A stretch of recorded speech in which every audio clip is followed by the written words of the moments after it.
Well, it's a cloudy, windy day here in Vaughan, Ontario, but we are excited for some men's soccer Final Four action. Hello, everybody, and welcome in to the OCAA Men's Soccer Championship Final Four. Zach Benoit alongside Matt Hamill, and you can see on your screen the Seneca Sting are rolling on in, and they're going to take on the Humber Hawks. Matt, how you doing?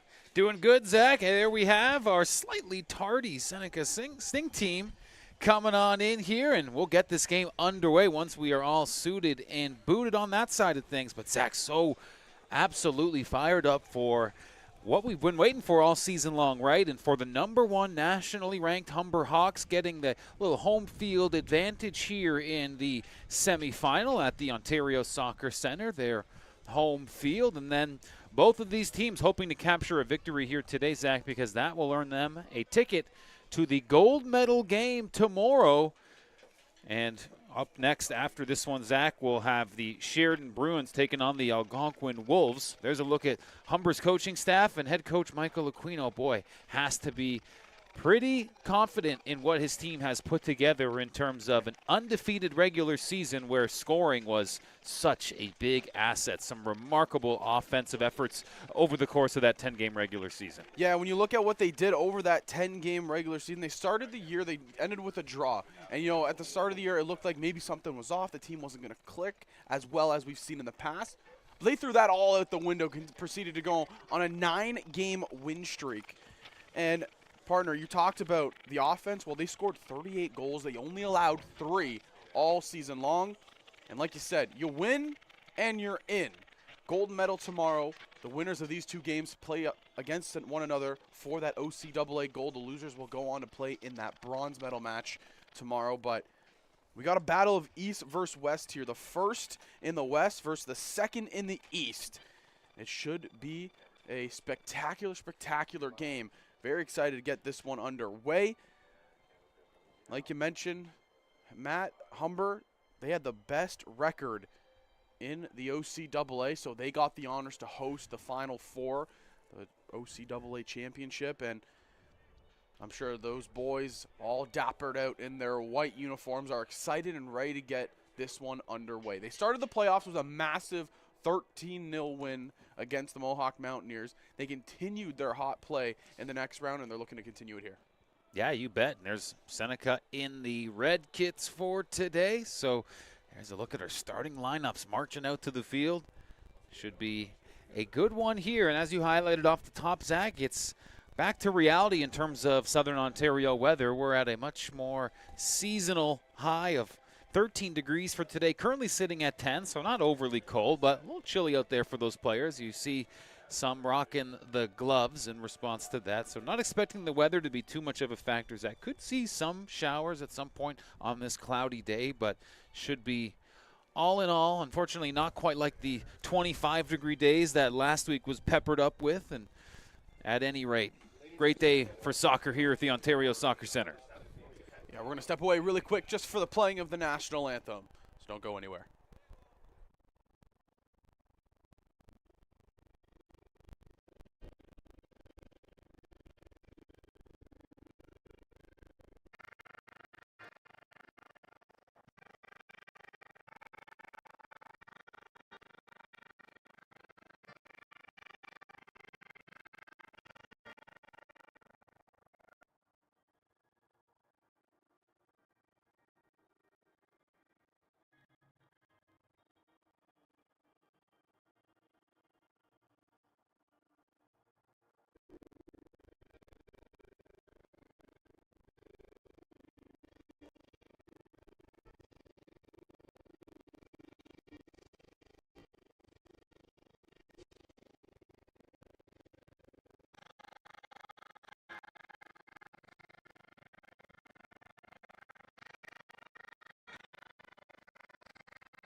Well, we see it there, the introductions, the national anthem. We are ready to get underway here in this one. And again, what should be an absolute barn burner of a match. Excited to get this one underway.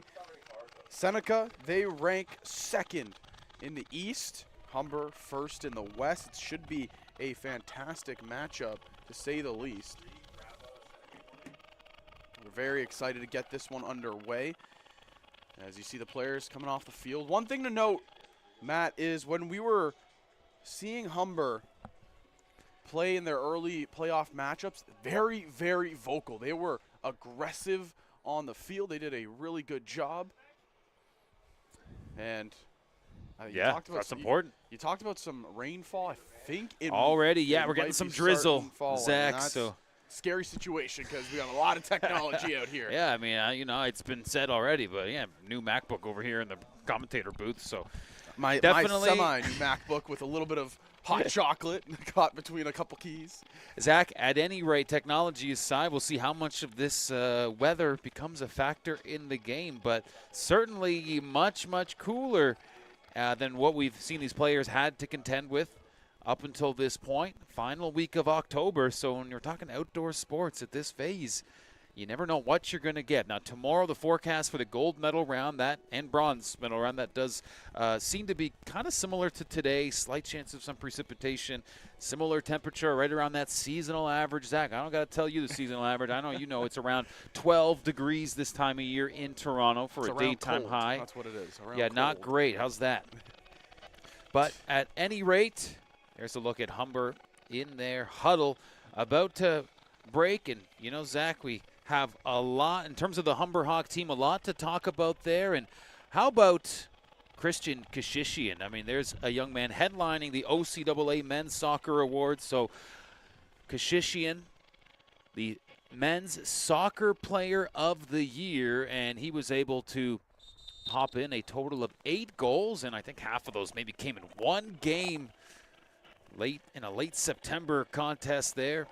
But Zach, that's going to be a player to watch, as Humber's Christian Kashishian, wearing number 12 in his third year of OCAA action, has been an absolute weapon. So keep an eye on number 12 in white today. Yeah, he's been an absolute rock star. But another player that the Hawks have in Marcus Riviere, first-year player tallying 7 goals in 10 matches, and then he also has 3 assists. He was tied in points with Christian Kashishian, but I think the thing with the Hawks, it's their offense. They've been so aggressive early on, and that's what they need to do to start this one off too.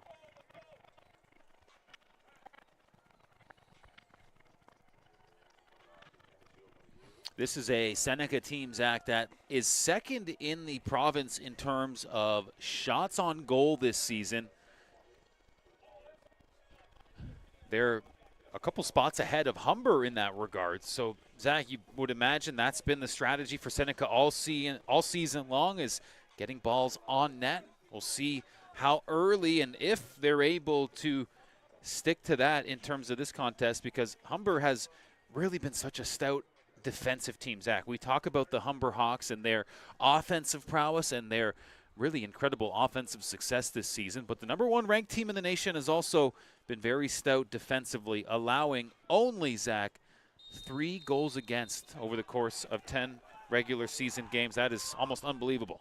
Yeah, and these are 2 teams that have seen a lot of success in previous years in the OCAA. Humber, we talk about their long, lengthy run of success with gold and at the national level, but the Hawks here, they're trying to go quickly. Mello with a beautiful ball that almost connected with Riviere. Seneca trying to go quickly the other way, and a penalty is called. But I was going to make the point of Seneca and Humber, they have battled it out before. Back in 2022-23, they battled out in gold, and Humber would beat Seneca, eventually going on to win that national championship. And then last year, Humber took home silver, Seneca took home bronze. So these are 2 very, very good soccer programs here in the OCAA. Humber, they're just trying to continue their winning ways, though. Humber going with Sheberstov for their keeper today, as they've done for much of the season. And Amar Dinza is the keeper for the team in red. So we're all set and ready to go. A nice spring pass there.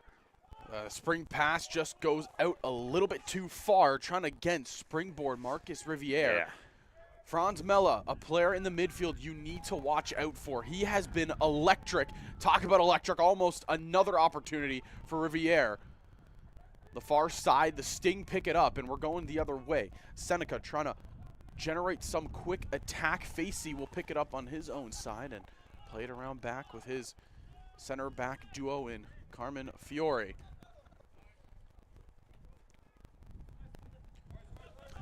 Zach, up next later today on our HSN doubleheader, we'll have the other semifinal matchup of this Final Four Friday and Saturday, and that's going to be Sheridan and Algonquin. The game is set to start at 3 o'clock right here on the Hawk Sports Network. Yeah, that should also be another fantastic match. Those two teams will be battling all out.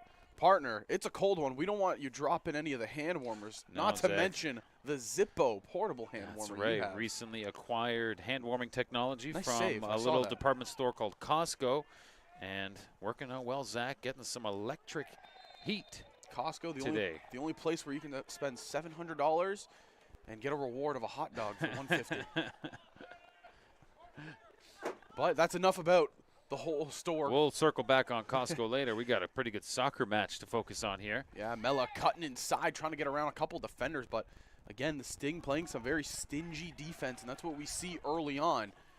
This is kind of what Seneca is. They hold on strong. They haven't really given up a whole lot. One of the better teams in that East Division. All these teams here nationally ranked. We were talking about it before the game. Top 15 nationally ranked programs. But Zach, just to kind of loop back on the fact that over the course of 10 regular season games, only 3 goals allowed for Humber. Really remarkable stuff. And you know, for Seneca, that's going to be something that they're going to want to do early, which is kind of disrupt that defensive confidence that Humber must have in spades, as you could imagine. But ultimately, it's going to be tough. Schiberstoff has been rock solid for Humber when he has seen more action. But some of these games, Zach, Humber has been so dominant in the front end with their scoring and with their defensive line that just hasn't really been much at all coming towards the keeper for the Hawks this year. Yeah, again, 3 goals allowed over the span of 10 games. I mean, that's just almost unheard of, really, when you think about it. And the Hawks, what's really propelled them out into a lot of success early on in these playoff games is that early offensive pressure. They scored less than a minute into their first game against Mohawk. They scored in the first 5 minutes in their second game, and they're playing a good attack here. Pinto, the cross into the box, trying to connect Fiore. He gets ahead to it. Lescano trying to keep it in. It's still on the edge of the box. Riviere, he goes up for the kick, but that will go beside the keeper, Dinza. Zach, that goal scored by Centennial in the quarterfinal round against Humber. Humber ultimately won 5-1 to earn their way here. But, Zach, that goal scored in that last game for Humber, that was the first goal scored against Humber since September 11th in a game against Sheridan that ended in a 2-2 tie. So we're talking almost 2-month span of no goals scored against it. And you also, got to think that's going to be a big point of confidence for them. Yeah, and that game was also the one I was talking about with Humber. You know, you were thinking, oh, a draw to Sheridan. You know, this is a way better program than that. They didn't care. They turned that completely around and went undefeated the rest of the season. Early on, we've seen the Sting kind of holding some midfield pressure. Humber, they've had a lot of good opportunities, just haven't been able to get any clean looks. The Hawks defense playing strong. Fiore, look at that. Great solo effort the whole way around. Carmen Fiore, a player you need to watch because he gets very, very vocal and he gets very, very aggressive. He's one of those pieces on the back line that is so strong when it comes to defense. Matthew Leitch getting called for the foul there and a free kick. Pretty deep in the Humber zone. We'll see if Seneca can get one of their patented early game shots. Now our next game on the way is going to be a East versus West matchup. The Sheridan Bruins, who again you mentioned tied Humber in that early season game, they finished the regular season with a 7-1-2 record. So very strong opponent who is ranked in the top 15 teams nationally. They'll be taking on the Algonquin Wolves, who have a 7-1-2 record, identical to the Bruins. in terms of that regular season record. All to say, 2 great games lined up here on the semi-final day here on Friday. Yeah, 2 great games, 2 great days to finish off the 2024 OCAA men's soccer season. Mela with the strike, and Dinza coming across to make the save. Kasheshian trying to keep it in on that far side, and it will roll out, but it will be a Hawks throw-in. How about that? Franz Mela has been electric in the midfield for Humber. He scored 55 seconds into the first game against Mohawk, and he's already putting together some good opportunities here for his fellow teammates.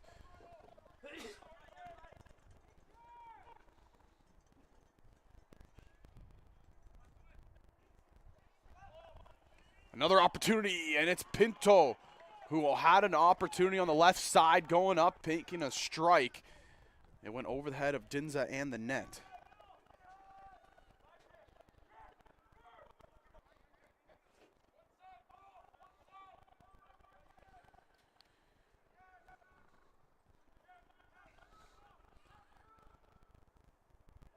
The Sting going the other way again. They're kind of just playing it around the midfield. Now they'll push up an attack for their striker.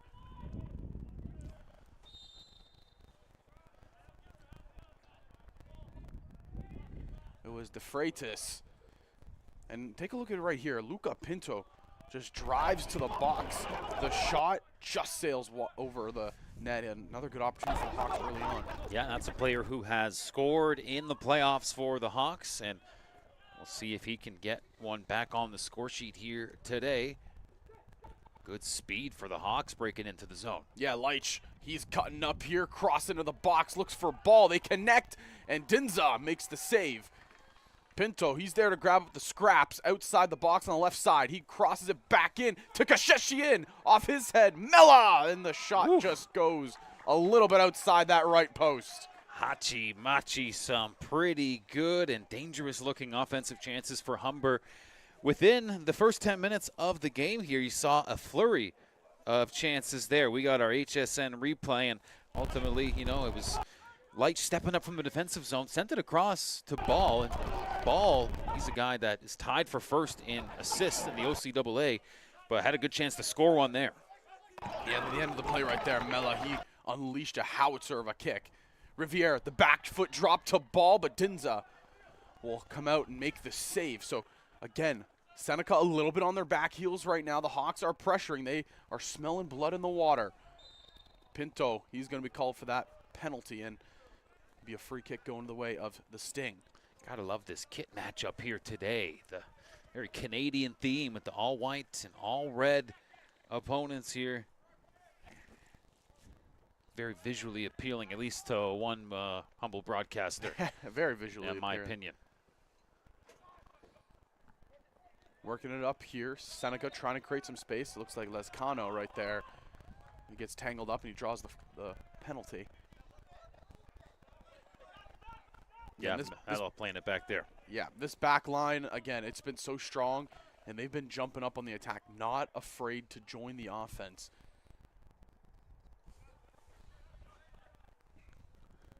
Zach, number 2 in OCAA scoring is on this Seneca team, and that's Hyman Sultani, third-year player wearing number 11 in red. He's right close to us here in the broadcast booth, just off camera, but he could be a dangerous thing for the Hawks to keep an eye on here.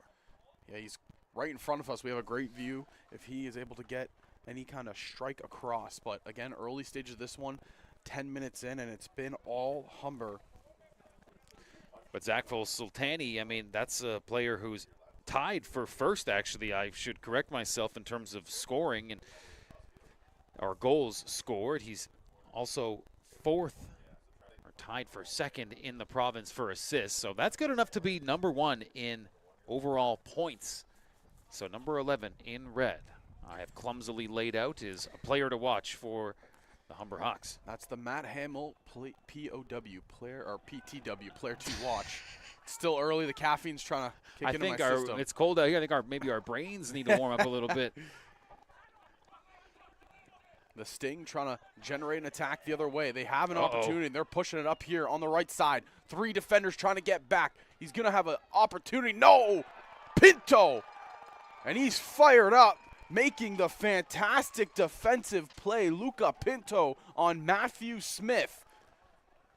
And how's that to kind of warm up? Not just, again, we talked about the offense, but the swagger defensively, kind of get that established early in this game. This is a quality chance, but just not quite able to fire one off, allowing the Humber defense to make a solid play. Yeah, and this is why Luca Pinto was named a Defensive Player of the Year, because of things like that. He has been electric on both sides of the ball, but the defense has been excelling. The cross in here for the Sting can't connect, so Humber, they had it for a mere moment. Now Pinto, he picks it up, and they're going to slowly make their way on up the field. Ball, he's going for a run down this left wing. Yeah, Ball all season long has been able to stretch the play, and so often he's able to center it beautifully and allow his teammates a chance to score. Kicking around, but can't connect inside. And again, trying to go the other way here are the Sting. The counterattack has worked well for them twice. And here's the player to watch. Cutting inside, the defense holding on strong though. Sultani almost had a break there, and if he did, Matt Hamill, he'd be going on to the casino for how well he was picking players to watch. Well, Zach, the numbers don't lie, and certainly we have such a good sample size after the 10 regular season games. Both teams have had 2 playoff contests as well. Humber beating Centennial to get here, whereas in the quarterfinal round, Seneca beat Conestoga to earn their way into the OCAA semifinal here today. And that's a big win. Conestoga, the current reigning champions in the OCAA. So we're going to have a new champion this year, but we're just waiting to find out who it will be. That slipped between some legs.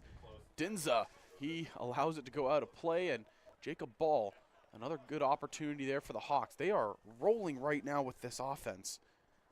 Yeah, with Conestoga now out of the picture, that denies Humber a chance to get some sweet, sweet revenge on the Condors. But for Humber last year, they were hoping to complete the three-peat, not just in terms of provincial championships, but last season was a chance for Humber to three-peat as national champions, but could not capture the provincial gold, and were also denied a three-peat at the national level. Yeah, the Hawks, there was a big segment that was going around Humber. They were on a drive for 5, trying to go 5 straight OCAA championships. That's something that they have yet to complete. They've gone 4 in a row a bunch of times, but they've never got that illustrious 5 in a row. And they were trying last year. Conestoga decided to end that dream. Now Humber, they're trying to reset the clock and get right back into their winning ways. Riviere in the middle, can't connect, and now we're going the opposite way. Smith, he's trying to push a through ball to his teammate, but again, the Hawks are continuing to hold strong in the middle. Kasheshian, he's down low here. Great ball up, and it looked like Jacob Ball was going to be the recipient, but the play kind of broke down. Mella steps up. Good back heel by Ball right there. Ball cuts to the side, unleashes a howitzer of a kick, and that falls and goes beyond the net. So a goal kick here coming the way of the Sting. We talked about the Humber head coach, Michael Aquino, in his 11th year at the helm, alongside a very experienced coaching staff. Meanwhile, for the Seneca Sting, their head coach in his 3rd year with the program, Rob Kavikia. Yeah, we know how successful head coach Aquino has been, and he's continuing to mount up that success.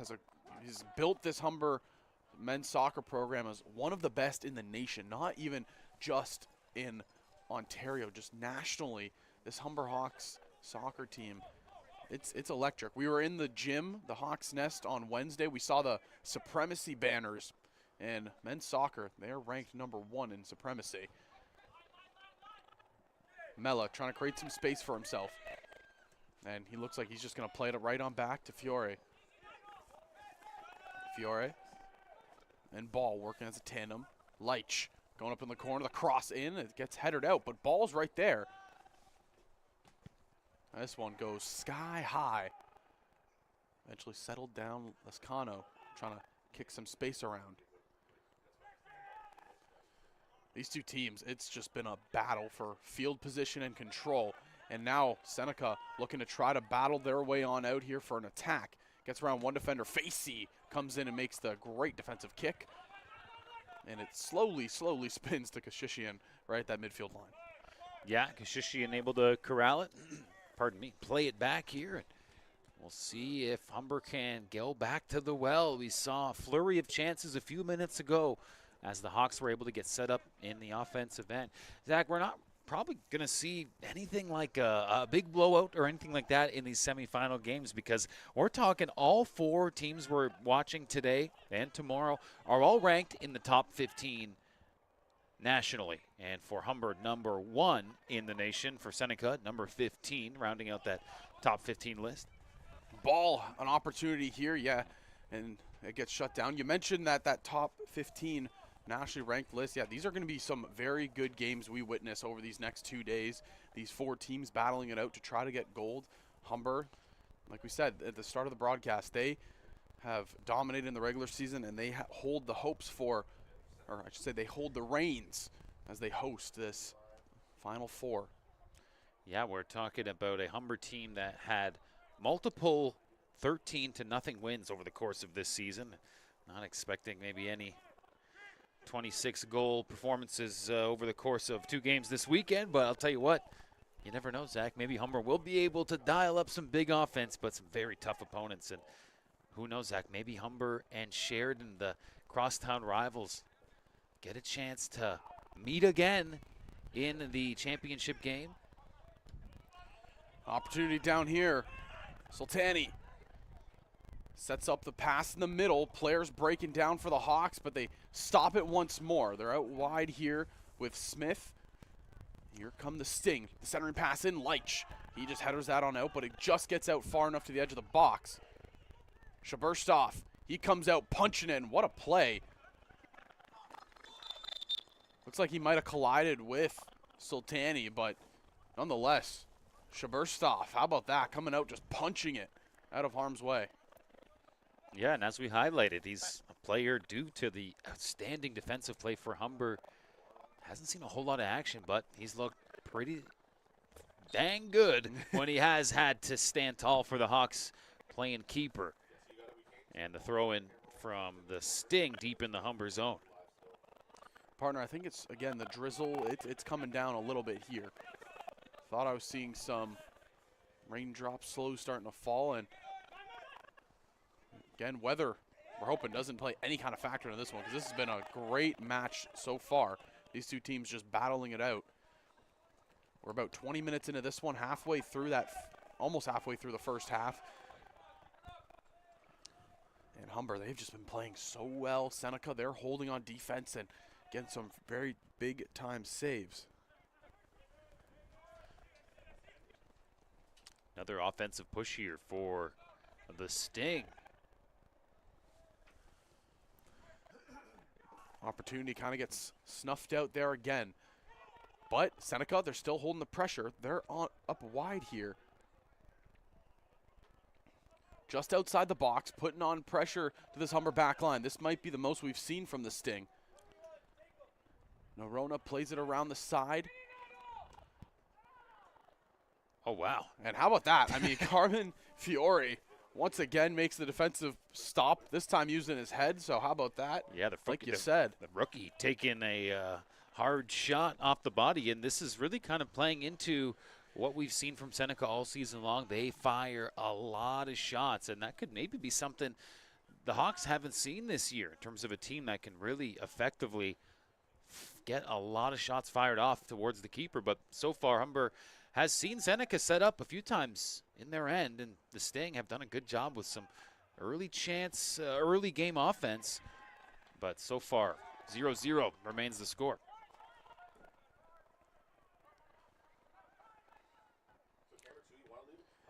Seneca trying for another attempt there, but Facey, he gets the body in front of it this time.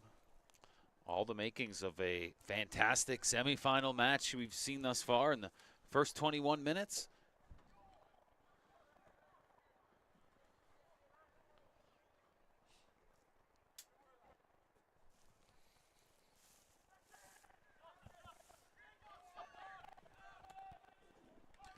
Pushing up and not going to be able to get a through right there.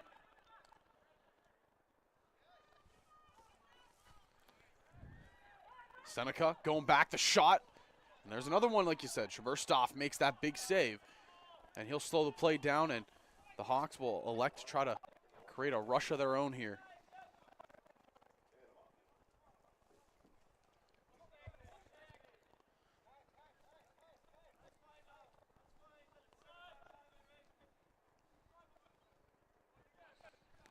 Well, the most significant drizzle coming down on these players we've seen of this game thus far. My Apple weather is lying to me. It doesn't say that's raining right now. Well, partner, that's probably because you should have the Weather Network app instead.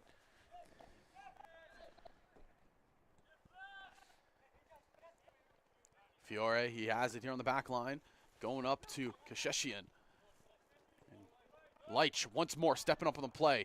Centers it inside, it gets kicked out, and it will be a corner kick here for the Hawks. Opportunity to try to jump forward here with something. They're looking to break out. Now we've officially hit the halfway mark of this first half.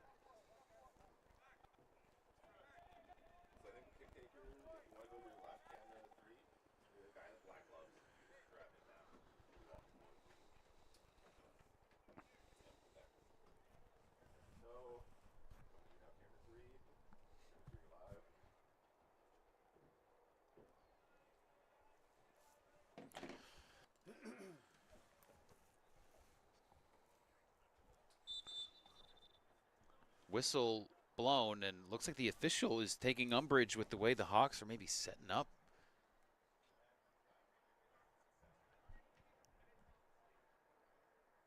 Little gamesmanship off camera here. You can see the other official looking as well. So corner kick on the way.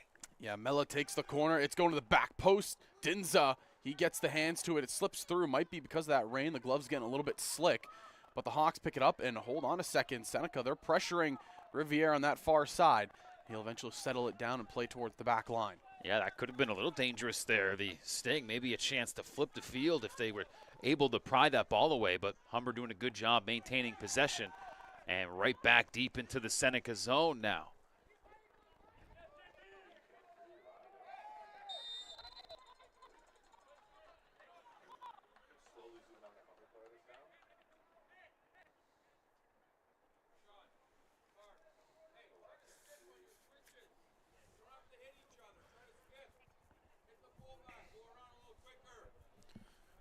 Head coach Michael Aquino just talking to his troops.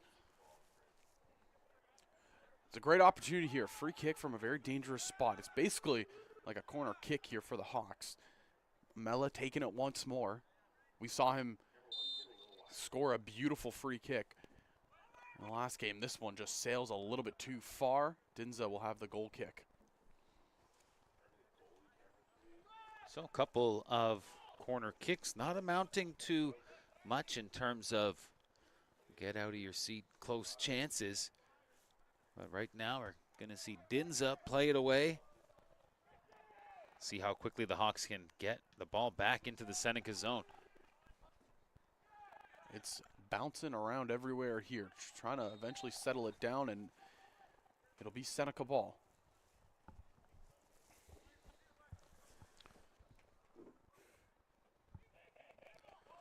So they play it out quick here to the left side. They're trying to spring an attack. Sultani, one-on-one with Kasheshian, and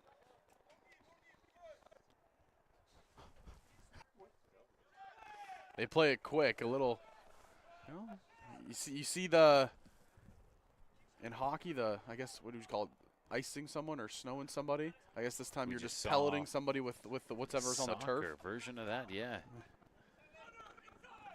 Little gamesmanship as Seneca pushes it into the zone.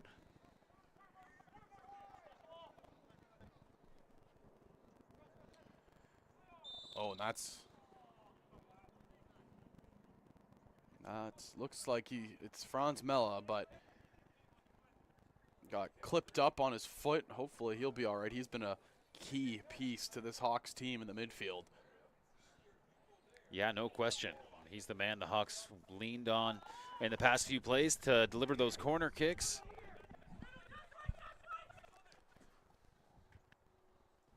Leitch, the captain, is sort of quarterbacking things up the sideline right now.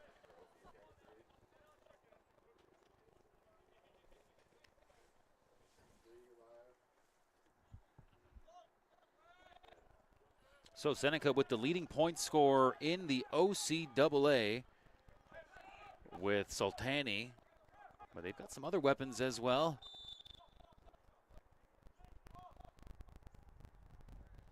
Looks like Jacob Ball's down in the box. He was pushing for an attack and got a little bit tangled up with players.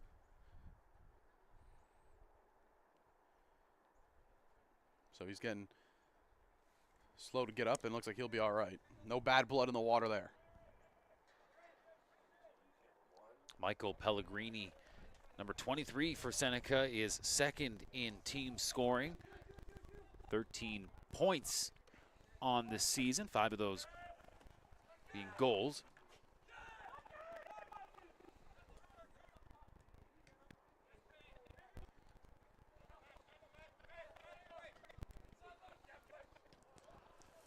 Played back to Shaberstoff, and this is just a back and forth affair we've seen through 28 minutes so far. These two teams, they've both had fantastic chances. Humber may have the edge right now in some of their attacks, but the Sting, they're staying right in it, playing a very stingy game.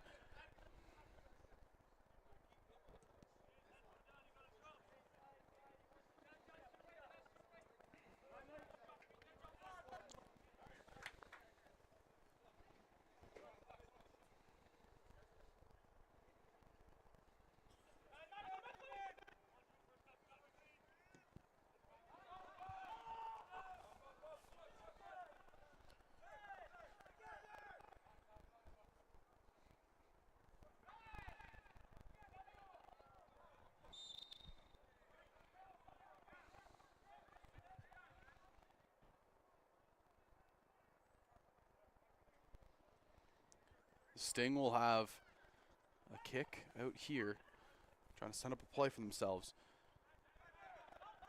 Great pressure by Mella, and ooh, ref calls it. Yeah, and a roar of disapproval from both the Humber team and Hawks Nation in the cheering section.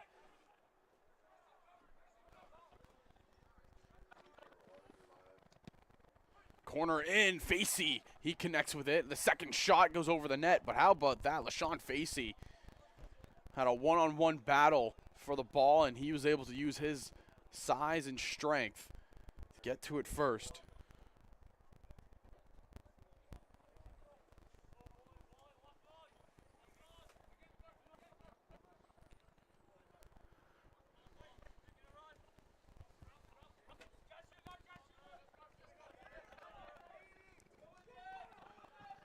Played it around.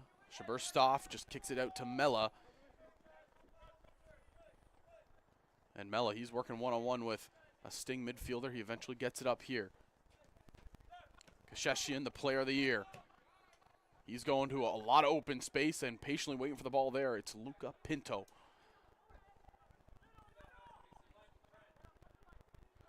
Lascano and Pinto working as a 1-2 punch on this left side. The cross into the box, and Kasheshian, he was cutting the back door. Dinza, he had the size on Christian. Yeah, he was trying to make his way into the zone just to get in the mix.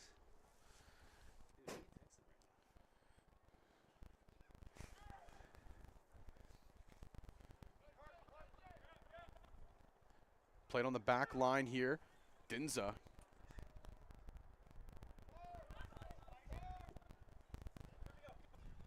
Ooh, that long pass kind of missed Kewen. So throw in here for the Hawks. 31 minutes so far.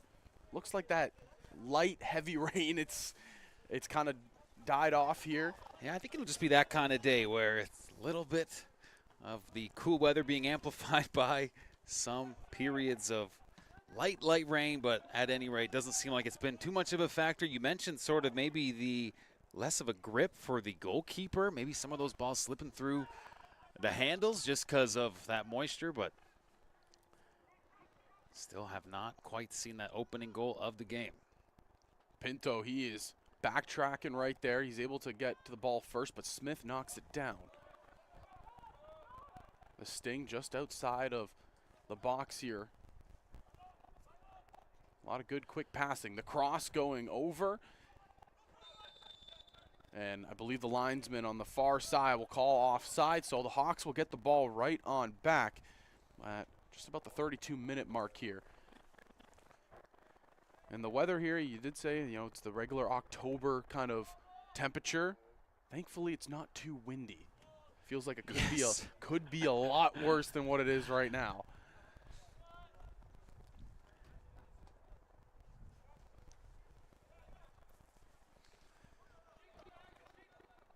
Well, this Humber team, we know defensively that's been such a big strong suit for the team as they hope to rely on that. You know, that old defense wins championships saying, and Hawks are trying to get back, recapture the provincial gold. And they need to get by Seneca if they want to do that first.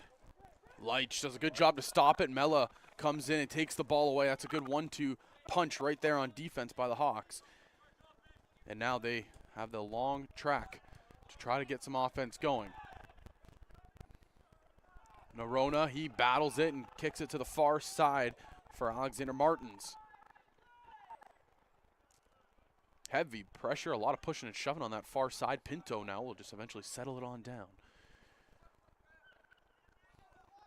Player that's been very exciting to watch here for the Hawks so far this year, highlighted him a little bit in the pregame.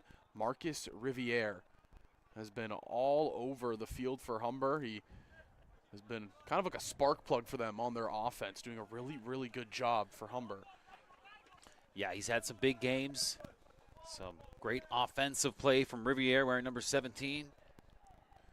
This ball goes out of play, throwing for the Hawks, and they work quickly. So neither team striking early, Zach. We're getting into the last phase of the first half here. See if one team now, with the time dwindling away before both teams get to head inside to maybe warm up a little bit in between halves, see if either team can draw first blood. But Zach, I really get the impression, maybe give a slight edge to Humber in terms of offensive juice here in the first half, but there's been certainly some chances for Seneca the other way as well. So kind of anybody's shot right now to pop one in first. Leitch cuts around two defenders, trying to cut around the third, but he'll get slowed on down. That's exactly, I think you're in the right path there, partner. It's been a back and forth affair, but Humber, they hold that slight edge with some of these attacks they've had. Again, you can't discredit what Seneca have been doing. They've been holding strong on defense. Kasheshian trying to cut into the box, looking for his partner in crime in Marcus Riviere. They can't connect. And now Seneca, they're trying to go quickly the other way. Fiore, he steps up. He does a great job. And he goes down, very vocal. Very vocal, that's what we normally hear out of Carmen Fiore. Mella has only red jerseys around him. He's just trying to find an opening. He goes out wide. Kasheshian, he's down in the corner. Has two defenders draped on top of him. Eventually we'll get it back to Mella. And this is what the Hawks are so good at doing, just kind of spreading out the field, generating themselves some good open space for good opportunities. But Seneca, I mean, they're kind of just throwing everybody back to that back line, saying we cannot let them get in or have a drifter on the backside. Leitch, great step up by the captain. Yeah, captain's shown all season long, and especially today, he is not adverse to stepping up into the play when necessary, able to keep this offensive push alive right now. Mella cutting inside. He's going to ball. What a through, and Dinza gets the foot to it. Wow. That was a major league save from the Seneca keeper to keep it a 0-0 game. Oh, my goodness, just able to set the Hawks up. That was such a beautiful offensive chance. Amar Dinza. Look at this. How about, first and foremost, the pass from Mella, the finish by Ball, but Dinza just sticks out that foot, makes the save. That right there is probably the best opportunity we've seen so far on the day, but it's not done yet. Pinto in the corner here for a set piece for the Hawks. It goes short to the front post, trying to set up Kashishian. But the pressure still being put on. Not out of the woods yet. Fiore plays it back to Lescano.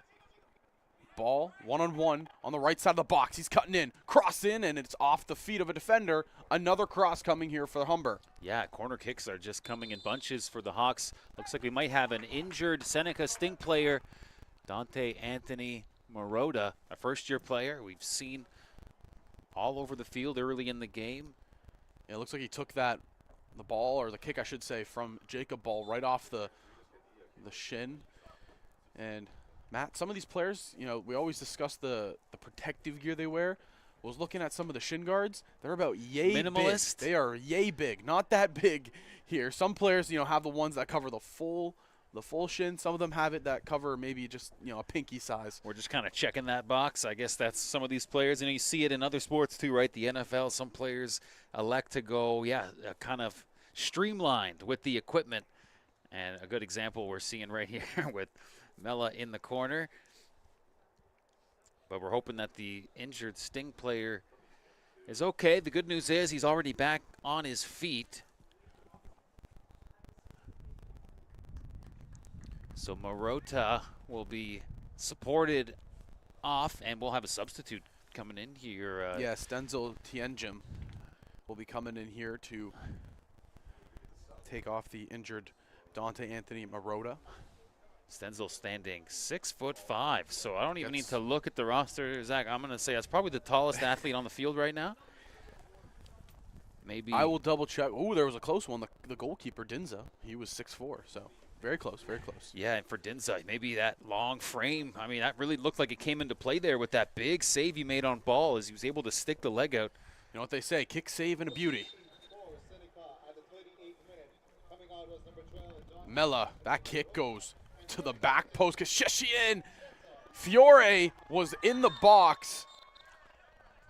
And a little something extra. And so Humber is going to have to face the music here a little bit. We're getting a good camera angle. Yep, the yellow assist. Carmen Fiore gets that yellow. Dinza, he was not happy with the space in the box. Fiore kind of used the body and the presence that we've seen him kind of generate so often, and Dinza, he did not take too kindly to that.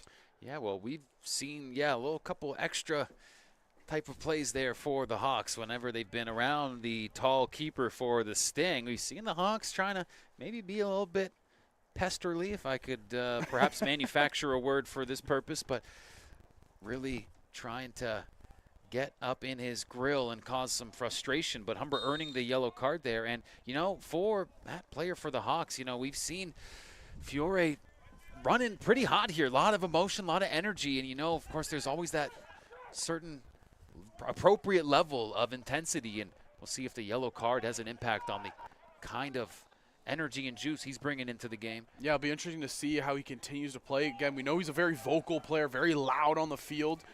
And it should be interesting to see how he continues here.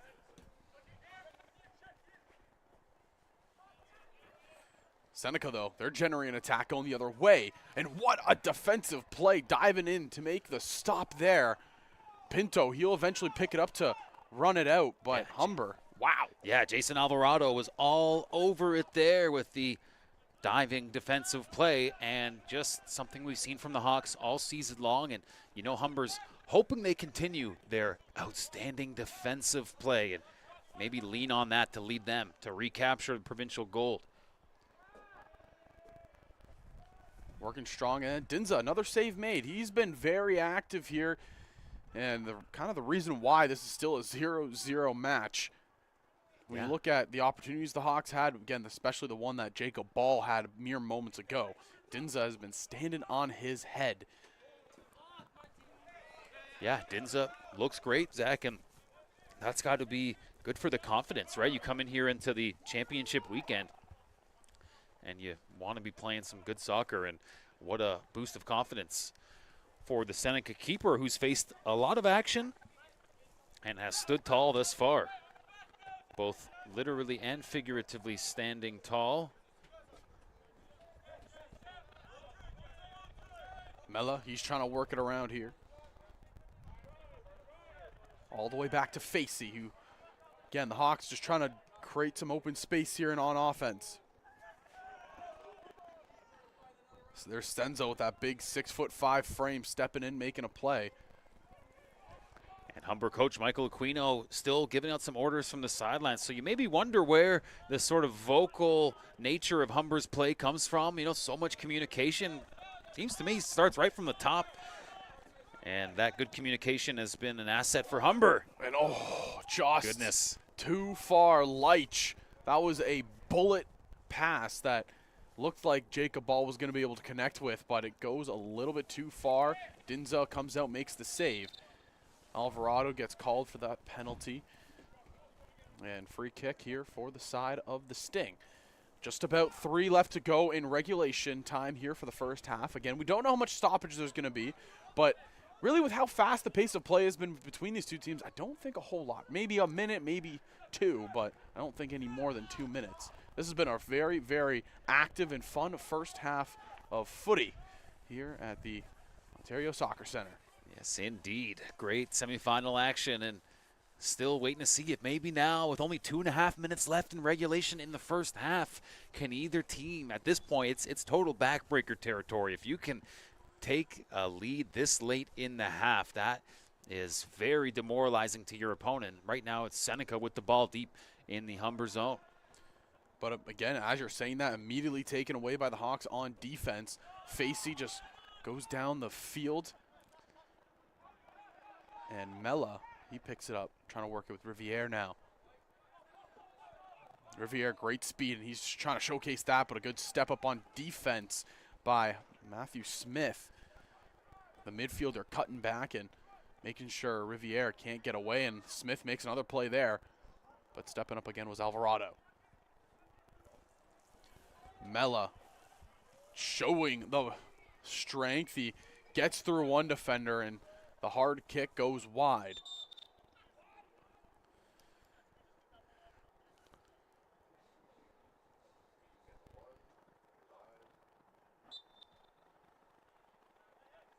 Dinza, he has the goal kick. Just about 1 minute left to go in regulation time in the first half. Again, this is the OCAA Men's Soccer Final Four. First game of 2 on the day. Winner goes to gold, loser goes to play for bronze. Both of these two teams are battling it out. They don't want to go and drop to the bronze medal match. Ball goes down, draws the call.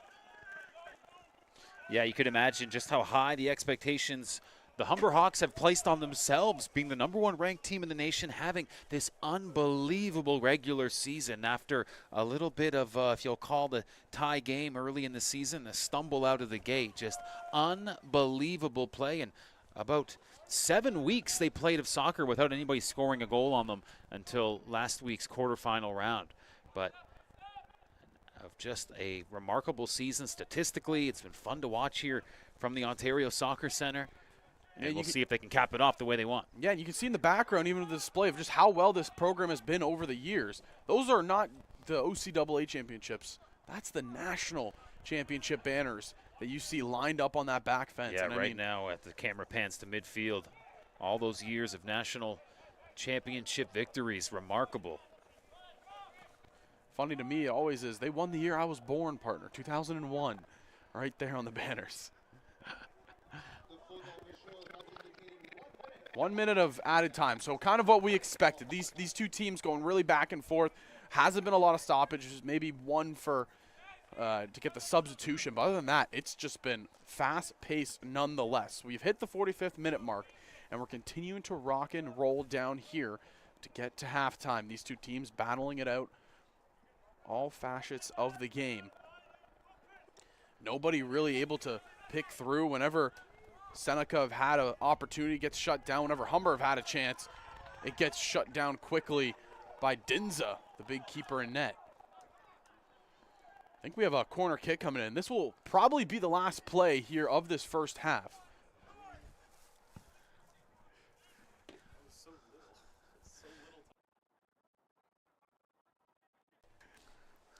Mella, he'll be the one taking the kick. Let's see how Humber elect to play this. We've already been seeing them go to the back post a lot. Here's the kick. going in again to the back post. They're trying to connect with Kasheshian. This rolls out. Does it go out of play? And no, it doesn't, but it does get cleared down, and that whistle will indicate it's it for the half. So 0-0's the score after 45 minutes.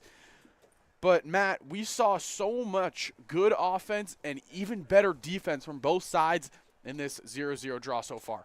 Yeah, no doubt. And all the trappings of an excellent semifinal matchup. And no score after the first half of play, but things certainly got close.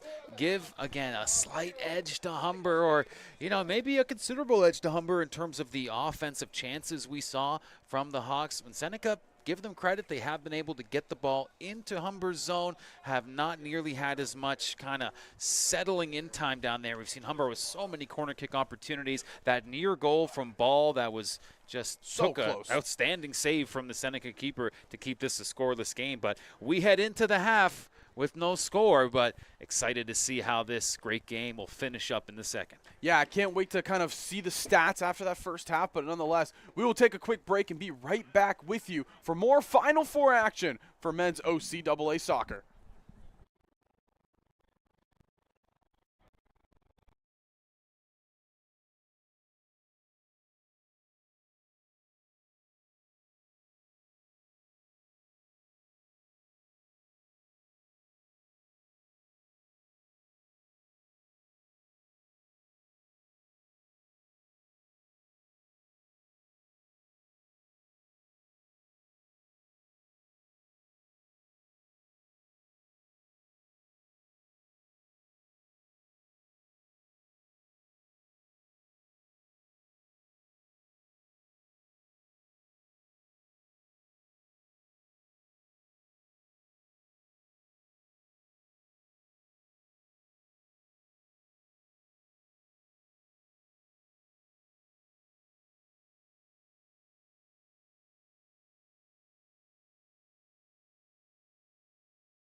Welcome back here to the OCAA Men's Soccer Final Four. 0-0 draw through the first half, and we're just going to want to take one more look back at this play. It was Jacob Ball who had an opportunity, but Armin Dinza, look at that. The kick saving a beauty. He was fired up. Matt, this was kind of the biggest moment of the first half, and Dinza, he stood on his head for it. Yeah, I mean, that's huge, as that has allowed the Humber Hawks to enter with a tie.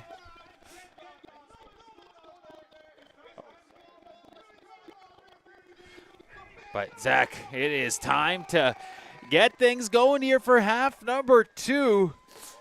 We'll see, is Humber able to kind of continue with the slight edge in control there, or is the Seneca Sting going to be able to kind of get a little more ability to set up in the offensive end? It will definitely be interesting to see. The Hawks, they start with the ball here in the second half.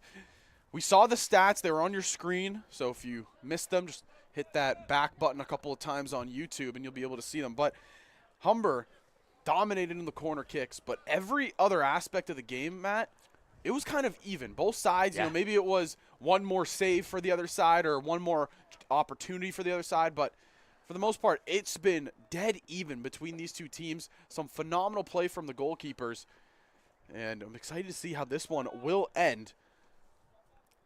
Yeah, without question, that was the play of the game was that save as Humber's Jacob Ball was in tight, but Amar Dinza shut the door using that tall 6'4" frame to kick the leg out. We just saw the replay there. Second half underway. Cannot wait to see how this one shapes up. Are we going to need some maybe play beyond regulation to decide this semifinal, to figure out who is going to get that ticket to the gold medal game tomorrow? Sheshian on the far side working it up, and just kind of some things to note and to watch forward going forward, I should say, in this second half. Carmen Fiore, he has that yellow card, so it's going to be very interesting to see how his play style has changed. We saw in the later stages of that first half, he kind of got a little bit more control, wasn't as aggressive, still played a very good defensive role, but it'll be interesting to see if he continues that or if he goes back to his very aggressive ways on defense. Other than that, it's been a pretty clean game by these two teams. Nothing really happening in the sense of fouls or free kicks. We've seen a little bit of funny business on. I think you could accuse the Humber Hawks of a little gamesmanship when they've been deep in the Seneca zone. You see, they've kind of been trying to maybe get the keeper of Seneca a little frazzled. There's been some, again, maybe we'll just say gamesmanship in that end. But I mean, all in all, clean game. Cool Friday afternoon. Seen a little bit of light rainfall at times. Doesn't seem like it's had much of an impact on the action in front of us. Zach, we got game 2 of this HSN doubleheader on the way, starting at 3 o'clock Eastern. The Algonquin Wolves are hosting, or are going to be facing, the Sheridan Bruins, and that'll be a great East versus West matchup. Yeah, another really good East versus West matchup, and opportunity there for the Sting, but Sherbastov comes out and makes the save. It looked like number 14, Marco Fangini Andrade, was the one that was cutting towards the box. He couldn't finish off the play, though, because Sherbastov was coming out making a great save.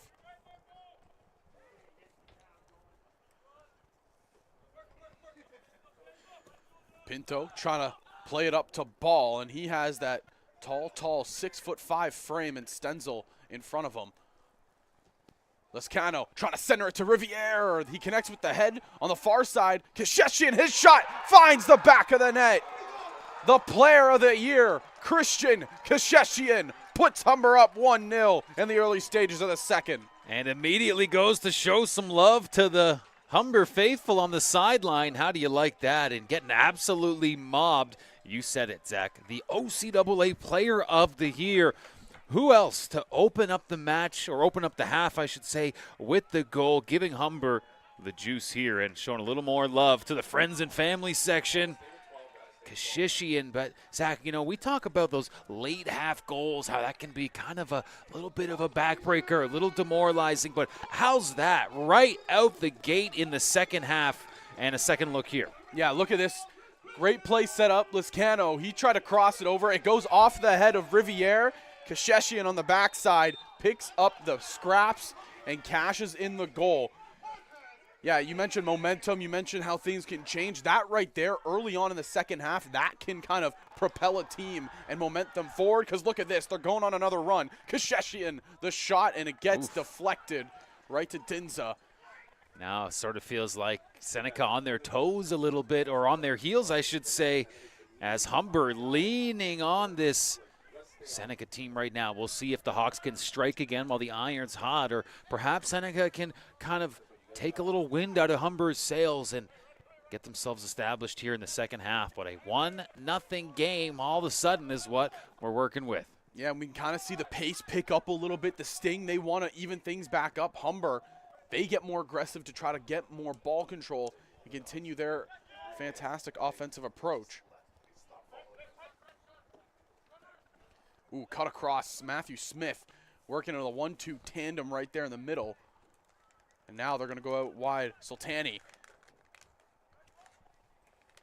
He's looking to try to push up and attack. Smith now outside the box, cuts in, has a one-on-one with Leitch.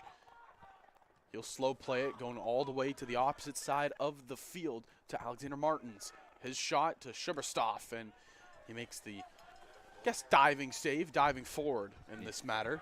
Yeah, I think Martins kicked it in there to the zone, and I think that Seneca forward was hoping that maybe some other Sting players would converge on it, but that was just left right there for Schuberstoff to get a handle on.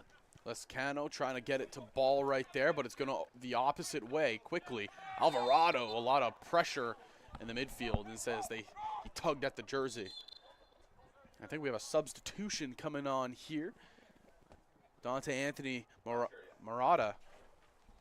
He's going to be coming on here, checking back in.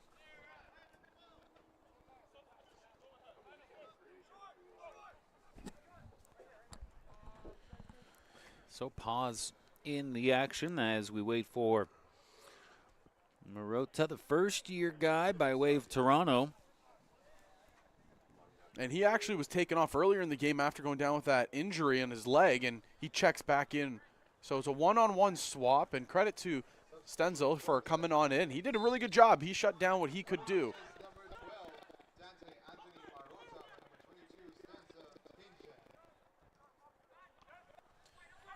The Sting have it around midfield, trying to get themselves on the board. They are trailing 1-0 to the Hawks. And if you're just tuning in, you missed it. It was Christian Kasheshian coming across and picking up the pieces on the back door. He beat Dinza. And credit to Amar Dinza. He's had himself a very good game. It's just been a lot of pressure coming his way. Yeah, no question. And maybe kind of catching Seneca sleeping a little bit there, but now back the other way come the Sting. But it was just that early half, you know, both teams maybe just came out of the locker room, maybe just kind of getting their footing a little bit, but Humber just with the element of urgency scoring the early half goal, and that's the difference maker right now. And they're already putting the pressure on once more. We saw it moments after scoring the first one, and now they're coming back the other way. And Mella, he'll take the challenge there, goes down, hits him on the leg.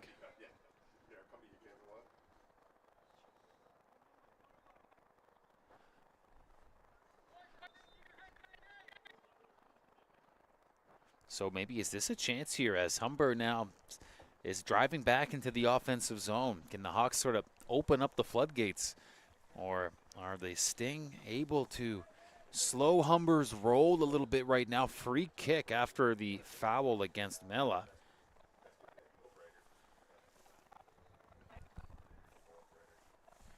So we've seen earlier on in these playoffs, Mella, he's had a beautiful, beautiful free kick goal. This one's a little bit further out than he was at last time he scored. So it might be just a play setting up, and it's going to be a quick play. Gets it to Ball right outside the box. Jacob Ball gets tripped up, and no, it's going to be going the other way. And Ball actually is the one receiving the yellow card. So maybe the embellishment in the eyes of the official, and Ball's going to plead his case here. But kind of looked like, I think for many in Hawks Nation, that the Humber Hawks were going to have a wonderful free kick just outside the top of the box. Yeah, we'll take not another the case. Quite the contrary, my dear friend. one more look at it there on the replay. Gets kind of caught up, and I guess would it be embellishment? That's what it's called, embellishment. My English is a little off. But one more look. they set up a quick play here to ball.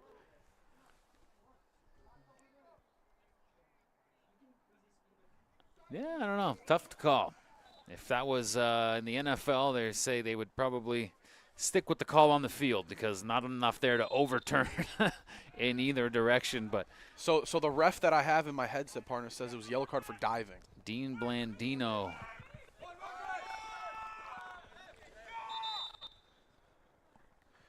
Looks like we have a Humber Hawk waiting to check on in. I believe that is number 11, Tomas Joseph, I believe. And it is. He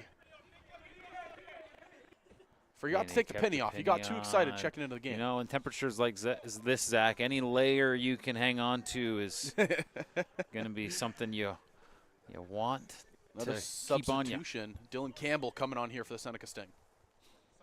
Didn't mean to cut you off there, partner. It is cold, very chilly out here.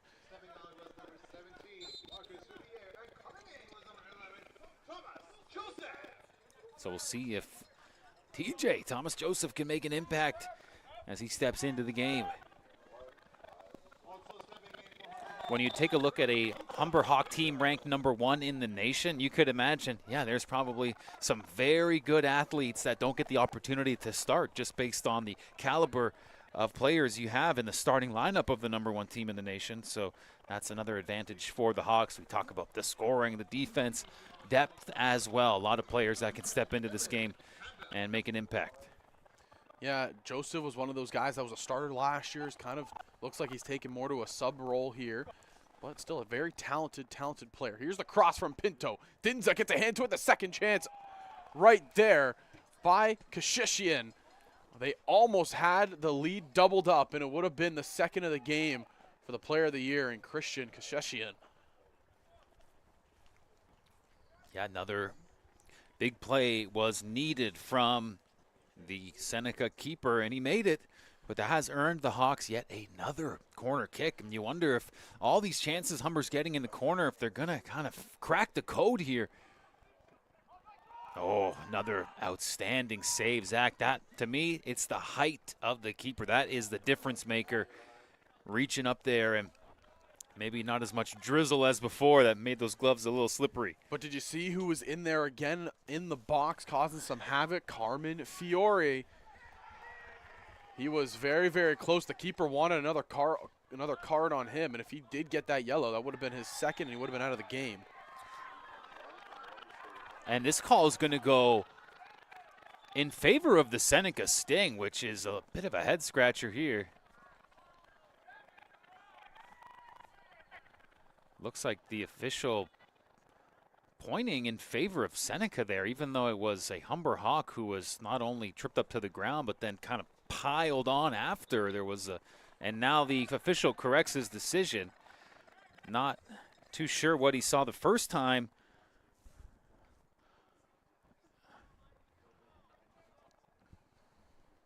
But it looks like maybe the sideline official came in with the supplementary call. Again, speculation right here. Exactly. At any rate, Zach, 1-0 ball game. We don't have the headsets like the refs do. We just kind of agree with what they say and move on.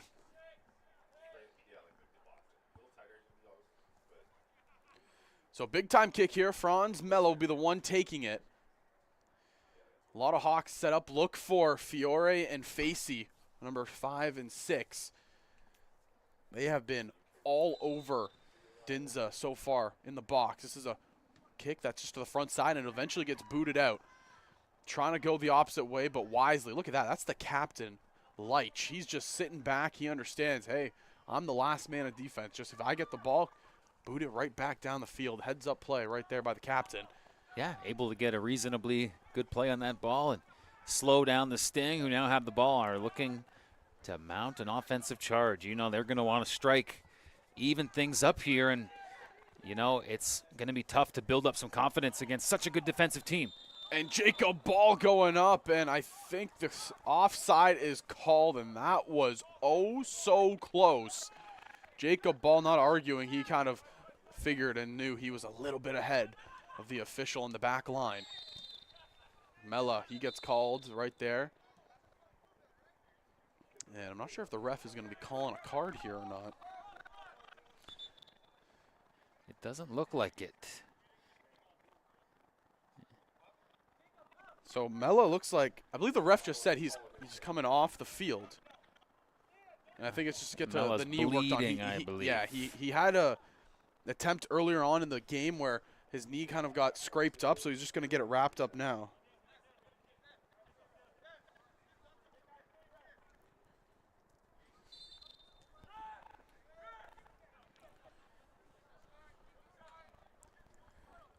So he's just getting it quickly taped up, and I'm sure he'll be right back in this game. Fiore, he has the ball on the far side. As the Hawks, they're trying to just mount something quickly.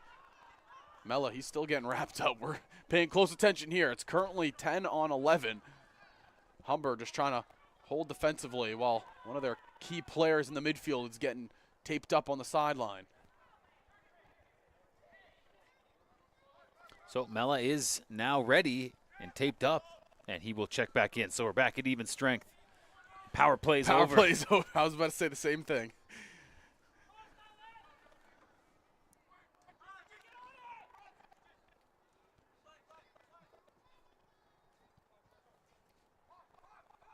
Pinto, he just boots it down. Ball, he's patiently waiting there. Murata, he went up and over, and that's the call on him. And I believe a free kick. Yes, it will be awarded just on the other side of the midfield line. Yeah, no doubt about that one. Ball was the recipient of a good shove in the back, allowing Sting the chance for the advantage on the ball. Mella, he was moving the ball up ever so slightly, and the ref says, all right, hold on. They gotta keep it a little bit farther back. You're pushing it too far. But the Hawks, they work quickly. Now they're trying to push an attack up that left, or the right side, excuse me, and looks like a goal kick coming the way. Dinza, he'll have it. About 61.5 minutes so far in this one. I mean, it's been a really, really good game, to say the least. And this is what we expected. Two teams that are ranked in the top 15 nationally. Two teams that have gone up against each other in these medal matches, or to get to the medal matches, I should say, in years prior. And it's always just a good fundamental match. Seneca going the other way. The through ball is beautiful. Sheverstov, he's one-on-one. The offside is called. And wow, that might have been the best opportunity right there for Seneca, but they just couldn't capitalize. The player just a little bit too far offside. Matt, may not have been too consequential because the strike was sent high over the net, but that's certainly something I think Seneca can chalk up as some good momentum, and that was a threatening offensive push. Was offside, but they can stretch the field like this. It looks like maybe a hair. It was kind of the similar situation at Jacob Ball where he was hustling, and it was just offside. But Seneca's going to need more plays like that if they can even things up. They cannot wait too long because less than 30 minutes in regulation here, and the Hawks lead.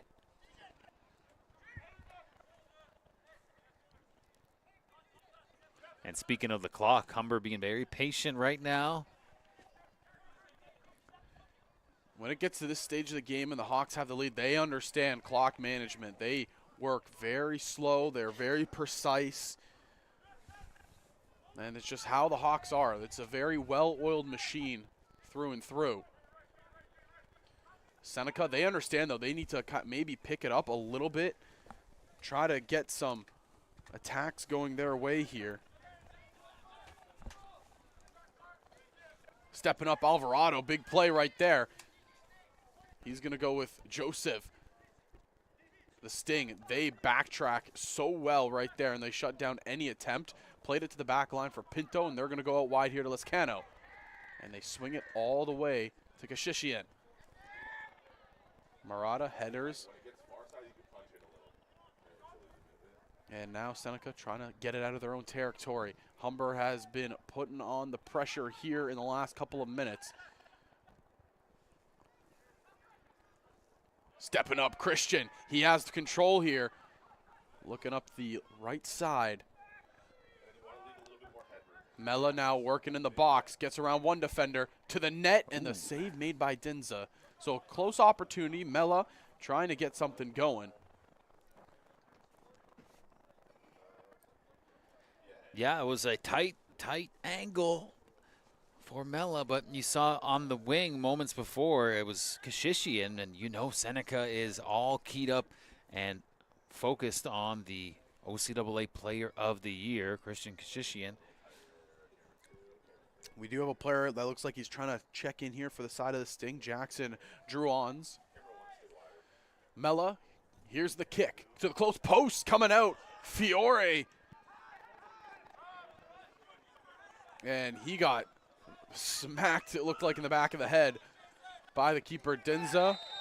Oh, man, great defensive play by Humber. The positioning by Humber's number 15, Jason Alvarado. Yet another strong defensive play from him. You know, Zach, we can easily focus on all the offensive highlights for Humber over the season, but it's been defensive play like that. Look at that big contact. Yeah. And again, it's Carmen Fiore, who has been just a nuisance in the box on these corner kicks or these set pieces. I mean, he is doing everything he can to try to get under the skin of the keeper, Armin Dinza, and I think it's starting to work. I think it's slowly starting to pay off.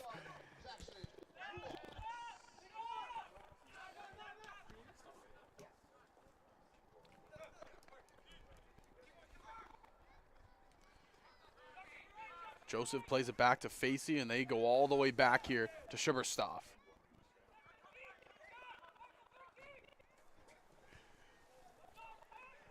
But Seneca still trying to put on an attack. How about this, though? Tomas Joseph checking back in on defense. The midfielder working strong. He subbed in here in the second half. Leitch, the captain, stepping up, making a play. And look at this. Leitch is going on a run down the right side. Oh, just out of the reach. Matthew Leitch, not afraid to jump up on the offense. But for the most part, he's just such a sound defender. Got 2 balls on the field right now. Can't do that. Just have to have one.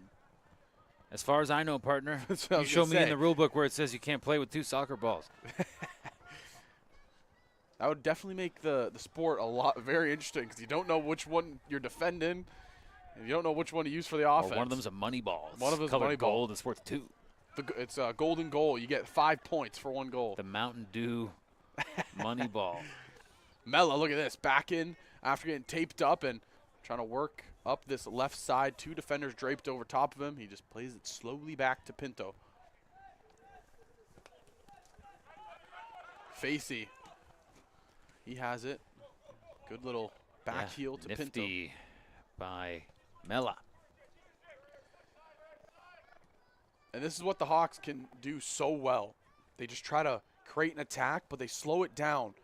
Nearly perfect.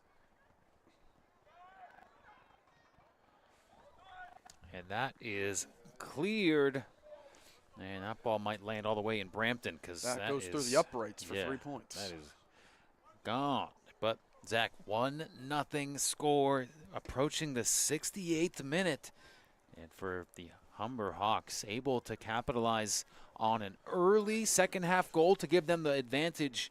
And who else but the OCAA Player of the Year, Christian Kashishian, to pop that one in. It was a big celebration. But will that be enough, or can the Humber Hawks add on to it here? Yeah, we patiently wait to see. Mello will be the one taking the corner. Hey, guess who's back in the box? Carmen Fiore. Do you think there's going to be another play here between Fiore and Dinza? Well, the ball's going right to him, and it almost finds Fiore. Well, he'll play it out. But, yeah, he's been raising heck in that box here today. A lot of havoc being raised. Mella tried to create some shifty moves, but he couldn't get around the defense, and now they're trying to take it the other way, but it rolls out of play. The Hawks will have a throw-in.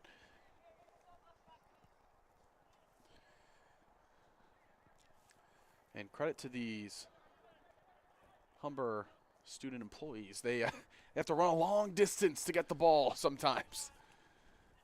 Got to stay active. Get your cardio in, that's for sure. Yeah, shout out to the varsity operations crew. All hands on deck here at Humber's home field for day one of the championship days here for the OCAA men's soccer season.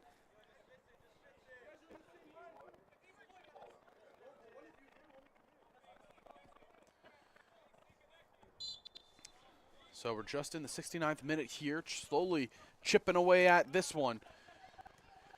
Humber, they've taken that 1-0 lead, and they're looking to punch their ticket to gold medal tomorrow.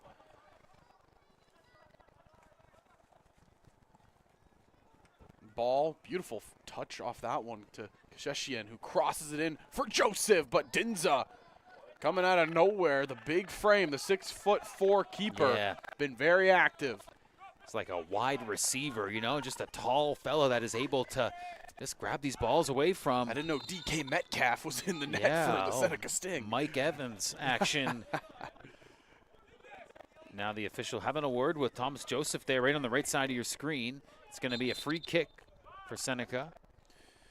Another player looks like he's checking in, number 23, Michael Pellegrini. Michael Pellegrini, second in team scoring on the season. Interesting to see him coming on this late in the game. You know, surprised he's not starting. But now we'll definitely see, you know, maybe the Sting, this is the boost of offense that they kind of need.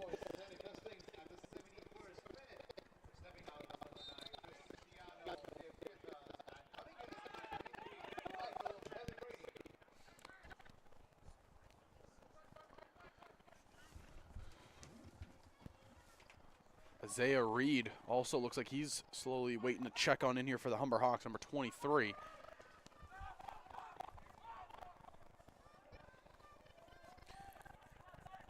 And here's some Seneca faithful over in the stands trying to cheer on their team. They know they're down by 1, then they know what it means.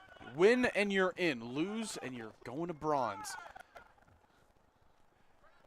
But now Humber, not only are they such a strong defensive team, Zach, 3 goals allowed in the course of a 10-game regular season, but Humber now with the lead, they can maybe afford to strategize and shift ever so slightly to maybe have an even greater defensive focus. But Zach, right now it's Seneca with an opportunity here. Corner kick on the way. Haven't seen Seneca with too many of these corner kick opportunities. It'll be Pyman Sultani taking the corner here. Goes to the back end. Coming down, making it was Lescano. Might have an injured Humber Hawk, and unfortunately the header to clear that out of the zone might have really been a bad scene for a Humber Hawk. Yeah, it looks like when Lescano went up for the, I believe it's Lescano down number 13, but it looks like when he went up for the ball, he tried to take it off the top of the head. It might have caught him flesh right in the front. But he's down getting attended to, and the Humber players, they immediately were calling for the trainer. Well, the 2 members of the Humber training staff are taking a look at the injured Hawk. But anytime it's injury you suspect maybe the head involved, you're going to take it seriously, and we'll give you an update on the player. Here's a look at the Seneca team bench, and once this injury timeout wraps up, they're really going to be looking at the clock, Zach, and thinking we don't have a ton of time to work with. Man, I think they're trying to quickly go through maybe a concussion protocol sort of thing, because the trainer's looking over him and checking the visuals, the eyes. But it looks like he'll be getting up and he's okay. Sitting up now under his own power. Oh, so down on the field, it's actually number 10, Franz Mella. Thought at first it was Lescano. And that's a key piece right there for the Hawks. Mella, it's just such a powerful presence in the midfield. He'll be headed off the field to get checked out by the athletic trainers on the side. Yeah, well, that's a scary moment for Hawks Nation, but good to see Kashishian not only walking off, but jogging off on his own power, so hopefully he's no worse for wear. That would be quite the loss for the Hawks if Mella were to miss any substantial amount of time. That is a big part of the offensive equation. You see the training staff, as you mentioned, maybe going through some protocols, as they are sort of apt to do. He got quickly back to the bench. I think he wants to get back into this game. Sheversov almost collides with his own teammate. But the Sting, they're still holding pressure on here. Mella, he is definitely checking back into this one, and he wastes no time whatsoever. So looks like he's all right. Got some water on the bench, got looked at quickly by his coach. Funny enough, you weren't here for it against Centennial, but him and head coach Michael Aquino, they had a rock, paper, scissors battle to see if Franz could check back in the second half. Franz won that battle, but he didn't get checked back in. I think he elected to say, okay, fine, I'll stay on the bench. Jacob Ball now, a lot of pressure up the side and gets kicked out.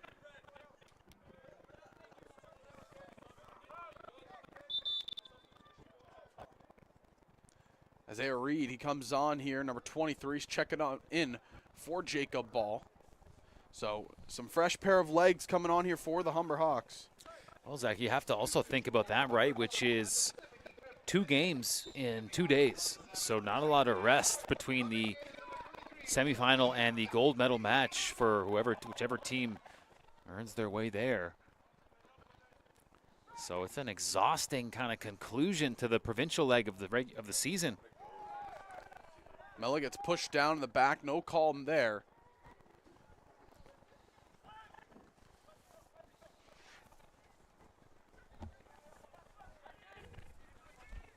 And Humber, they still have the pressure up on the right side. 75th minute, I guess you can say in 10 seconds, going to be the 76th minute.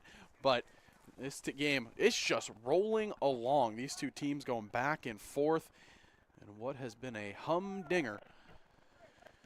Playing around the back line, the Hawks slowing down the pace. This is what they're so good at when they have the lead, just slowing things down, playing at their pace.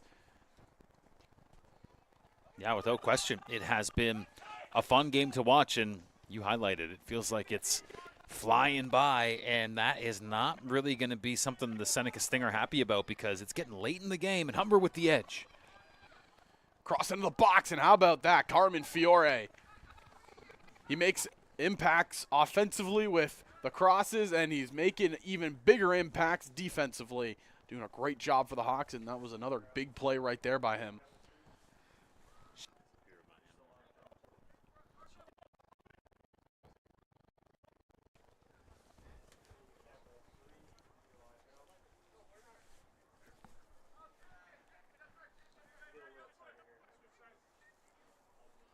Corner coming in for Seneca.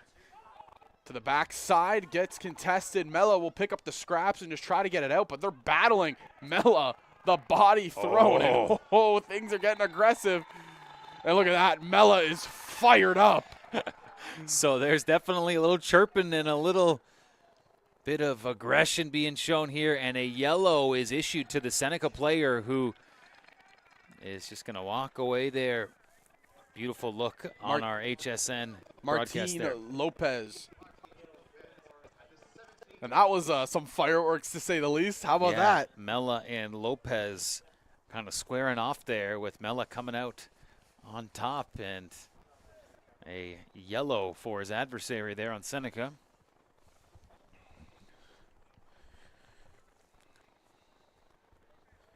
Fun fireworks as the time dwindles down.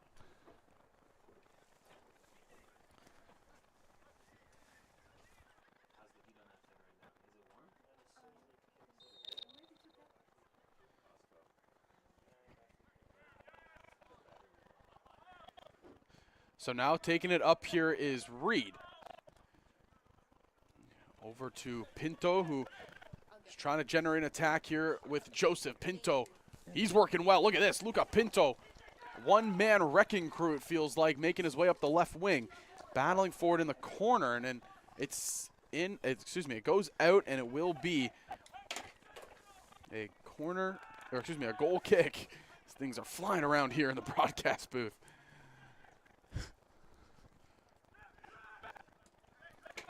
So Seneca approaching the last 10 minutes of regulation time in this game. We're most likely going to have about 3 minutes to 4 of stoppage time after that Franz Mella injury where he went down and got looked at by the training staff. But Seneca, they're not giving up. You can also hear the players. They're talking when they're saying, let's not go easy. If they're going to go down, they're going to go down fighting. Leitch on that far side steps up, makes the play. Now booted down the field. Mella once more goes off of his toe. He somehow picks it up, tripped up outside the box. No call, and once again, the Humber fans feeling like they've gotten a little hosed in the offensive end. Yeah, because that would have been a fantastic spot for a free kick, especially with a free kick specialist just like Mella. We'll take one more look at it here. Cuts around, gets a bit tripped up, but again, the official has, set a precedent of he's not just going to give everything. Free calls. Called Jacob Ball for the embellishment earlier in this half. Hawks trying to generate something here. It gets away from Joseph. That gets called, and it's going to be a free kick for the Sting.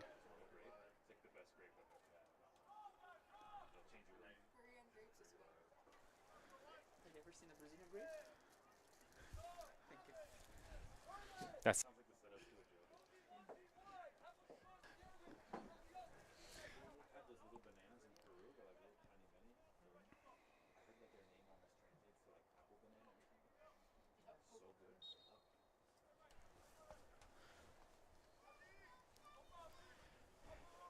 Seneca, they have it in their own territory, trying to work it up the left wing here.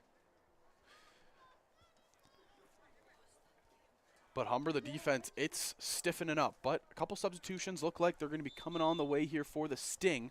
Number 6, Andrew James, is going to be checking in alongside number 8, Matthew Smith, the two players coming on in here.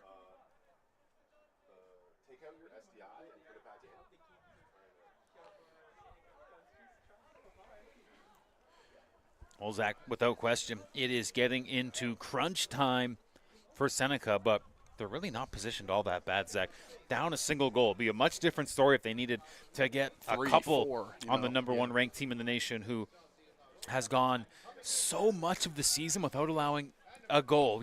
We talked about they allowed 3 goals early in the season and then went about a month and a half or 7 weeks without allowing another goal against. Just think of that, though. 7 weeks without a goaltender allowing a goal. That just sets a precedent for your team. And, just a style of play and saying, hey, we know how good we are. Let's continue to roll on this hot streak. And a combination of, yes, great goalkeeping. Another yellow issued to the Seneca Sting. That Dylan time, Campbell. Yeah. So that is maybe a sense of frustration building for the Seneca team. And how frustrating do you think it is for all these teams that have played Humber over the course of the season where Humber just doesn't allow you to do your thing? And it's, again, you highlighted the goalkeeping, a big part of the very, very few goals that have been scored against the Hawks this year. But it's really also the team play, just not allowing the opponent any real opportunity to get a quality chance to get those goals. And Humber is going to continue to try to lean on that style of play right now to keep Seneca from even having a chance of tying this up. Pinto, he has it in the corner here. The set piece going to the back. Nobody's going to be there for the Hawks. But they still hold control. Mella just outside of the box. Crossing in to Joseph and just missing the corner. Goodness. Tomas Joseph. Wow. What an opportunity that was. And I mean, probably a matter of mere inches away from doubling up this lead to 2-0. Yeah, and it seemed like we were maybe 12 inches away from what could have been one of the plays of the season. It looked like just a beautiful, beautiful feed from Mella. Great camera angle here as he just popped that up, and it was right on the money, and the header was not off by much. And a near miss coming straight out of the replay. Again, it's Joseph cutting to the net. We'll have a substitution coming on here for the side of the Hawks. Isaiah Noel will be checking on in for LaShawn Facey. Look at this. We're having another angle from our amazing GoPro right behind the net. Joseph In the matter of moments, 2 opportunities. This was the biggest one, though. The header that just sails wide. I mean, from that angle, it looks like it's just off by a foot. Well, he saw keeper had really no chance. I mean, he was just going to have He to was just watch that praying to either pick the anybody that corner. listened. Yeah. But it's still a 1-goal game, so Seneca still with a lifeline here. They need 1 to tie things up. And you get the impression if Seneca is able to tie things up, now we would be heading to deep into the post-regulation frame. We're about 5 minutes away from the ending of regulation time. The cross in, and newly checked in Isaiah Noel makes the defensive stop, but it's not over just yet. The shot, Seneca find the back of the net. We are all tied up in the 85th minute. Goodness. What a strike. Oh, wow. And the big celebration. That was a defensive miscue for Humber, failing to clear it out of the zone. It was left there right at the top of the box, scooped up. We'll see a replay in a minute, but aside from that, Zach, how about the late game momentum? I mean, which team do you think is charged up right now? Oh, man, that was a strike. I don't even know, partner. Look at this. We'll have one more look at this. What a shot. Wow. Turns a corner and just burns. Beautiful goal. Jackson Druon's fantastic angle from the GoPro. And, wow, we are all tied up 1 apiece. This game, partner, we were saying the Hawks, they were holding on, looking strong. Seneca just comes out of nowhere.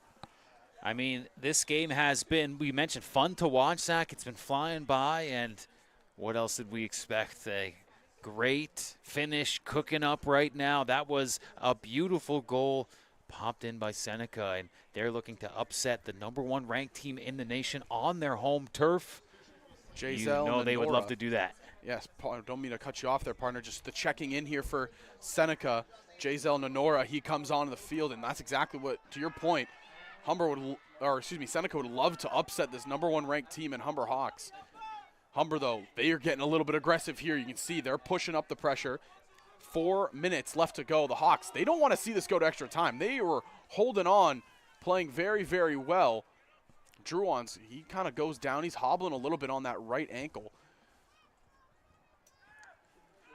Dinza all the way back. So jubilation from Seneca after that goal, and for Humber, you got to wonder what the sort of temperature is on the field for the team in white.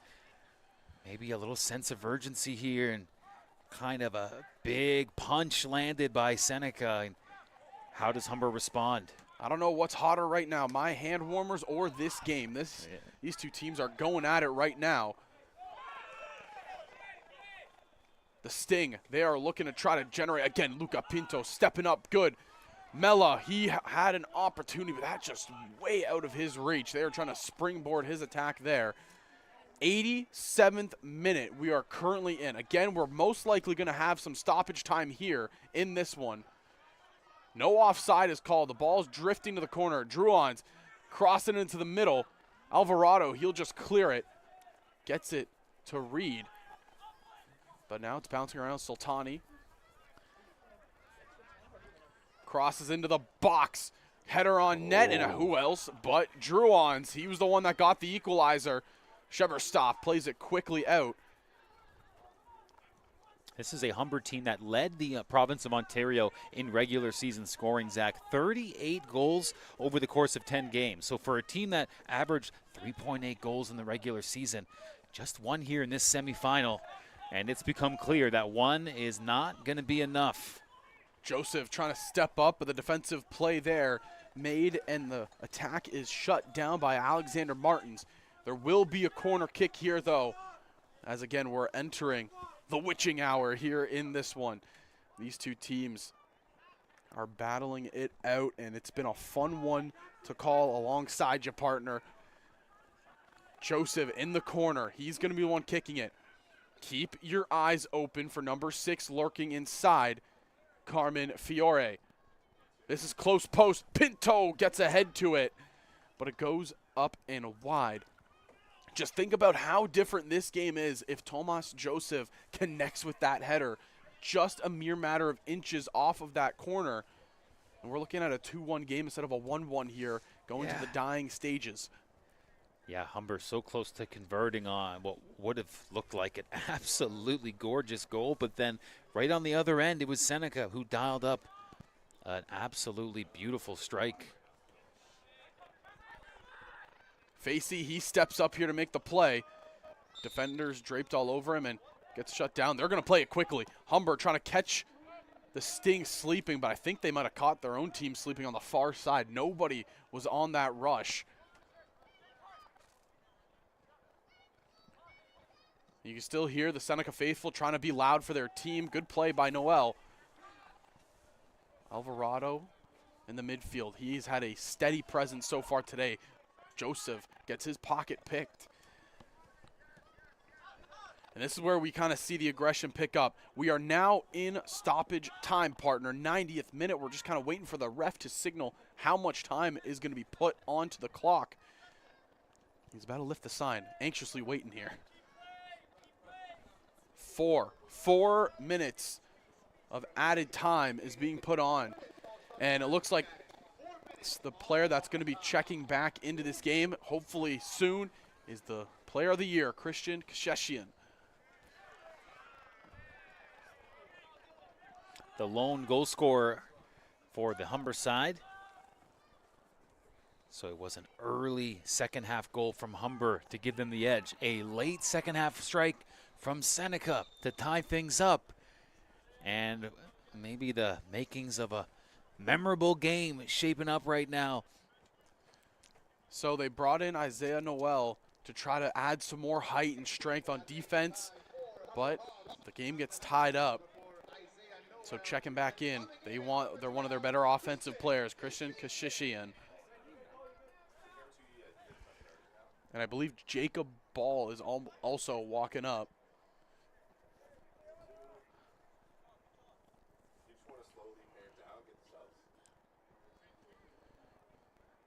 He's coming in for Mella. Golly, this is quite the finish we have teed up for us. So Mella, he's been taking some bumps and bruises all game. He'll get a well-deserved rest, and he'll put the faith in his teammates here to try to get the victory. Jacob Ball has been right up there in terms of leading the province of Ontario in assists this season. Maybe look for number 7 in white to tee up a game winner. He has it in the box. Oh, the first touch just bounces off the chest a little bit too much. Again, 4 minutes of added time is being put on. The Sting are trying to counterattack right here. How about the captain, Matthew Leitch, stepping up? The quick throw in. Reed, he's working around the midfield. The pass by Alvarado, a little bit off for Pinto. And Campbell trying to come around, but he gets his jersey tugged by Alvarado. And that's a yellow card on Jason Alvarado. Yeah, maybe that time Alvarado, knowing that he was going to have to commit an aggressive foul just to, as he perceived it, slow down what could have been a dangerous offensive push for Seneca. Free kick for the team in red now. Oh, my goodness. Alexander Martins lining up for the free kick here around midfield. A lot of bodies lined up in the box here for both Humber and Seneca. They play it short here to Nanorna. Cross into the box, trying to connect. Shaberstov goes up, makes the save. Ooh, that'll make your heart skip a beat, is having to stretch high to snag that ball. Battle at midfield again, won by Seneca.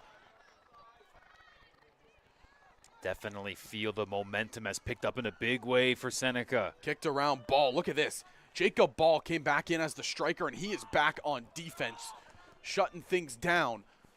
Well, it's really the team in red kind of leaning on the Hawks right now. But good back and forth play is what we've seen all game long. Pinto, he'll be the one throwing it in here. You can kind of feel the pace of this one picking up here. Both these squads trying to score in this last bit of stoppage time. They don't want to see this game go to extra time. They want this to try to get finished as soon as possible. Goes out, throwing here for the Hawks. Leitch will be the one throwing it.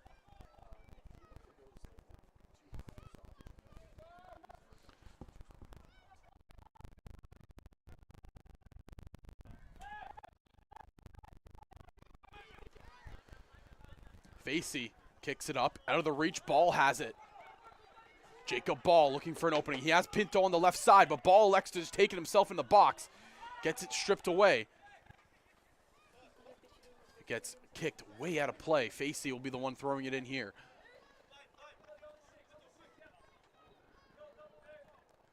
Pinto will be the one throwing it in. He just throws it right back to Facey. Trying some quick passes. Pressure being put on. Fiore steps up. Looks for Joseph in the middle. He has him. Going out wide to Leitch. Reed on the far side. He's trying to get around a defender. Gets his pocket picked. Seneca's going to try to take it the other way now. That whistle will do it. Partner, 90 minutes cannot determine a winner here. We are going to extra time in what should be two 15-minute halves. And if that can't be decided, I believe we go to a shootout. We will confirm that when we come back from the break. 1-1 is the score here in the final four. Let's take a look here at how we got here. Yeah, Zach, early first half goal from the OCAA Player of the Year, who was able to tee off on it in the box. And that was a goal that broke the scoreless tie. And then a second look here. That beautiful feed. Yeah, this is another great angle of it from the GoPro. Kasheshian on the back door just unleashes a howitzer. It actually looks like it kind of deflected a little bit. But here is the game-tying goal. What a strike off the boot of Jackson Druons. Such a nice goal. And for Humber, you know that's got to be such a painful one because it just felt like there was a defensive clearing effort that just did not quite play out, allowing Seneca to corral it, and just a quick release, Zach, and an absolutely beautiful goal. The diving save attempt by Shuberstov came up empty-handed, and here we are looking at a blank field getting ready for some extra time. Yeah, a lot of frustrations on the side of the Hawks. You can hear the captain, Matthew Leitch, saying, we had it. But we will be going to extra time. We will take a quick break and be right back with you for the action here at the Ontario Soccer Center.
All right, ladies and gentlemen, this is how the format works. It's going to be 2 15-minute halves, and then we jump in. If that can't decide a winner, it's going to be 5-on-5 penalty, 5 rounds each. You got it, partner. And if they can't decide that, it goes sudden death penalties. But we stick with where we are right now. The Seneca Sting, the Humber Hawks. Winner goes to gold. Loser plays for a chance at the bronze medal. Like I've been saying all broadcast long, you win and you are in. Humber are looking to climb back to the top of the soccer mountain here in the OCAA. Conestoga, they knocked them off last year. Humber, they want to get back to reigning their supremacy. Yeah, for this Humber Hawk team, they're not only used to kind of provincial gold, but they've sprinkled in their healthy share of national championships as well. So for last year having to settle for silver, you know that's left a bad taste in their mouth. If they were to not be able to capture a win here, the best they'd be able to do is bronze tomorrow. For the #1 ranked team in the nation is taking on the number 15 ranked team in Canada heading into overtime. Here we go. Humber, they start with the ball, and they're going to try to push an attack out quickly. Kashishian, he's back on the field as well. Leitch is in the corner with him. Cutting inside, trying to find an opening. Kashishian gets it over to Leitch, but looks like just out of the reach. It's going to be a throw in here for the Sting. So just to reiterate, Zach, it's not golden goal. It's going to be 2 full 15-minute halves, and if those don't decide it, we're heading into the most unpredictable play in any sport, really, the shootout.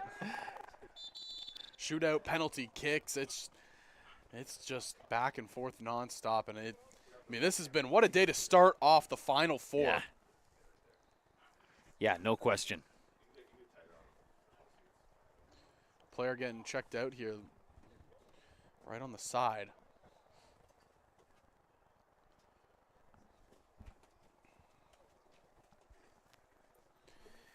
It's number 6, Andrew James, who's getting looked at right now.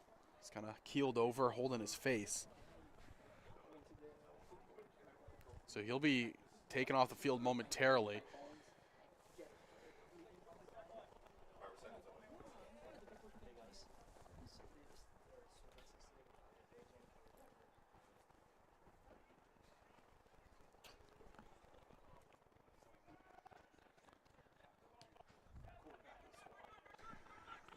Facey has it down the back line, going wide to Pinto.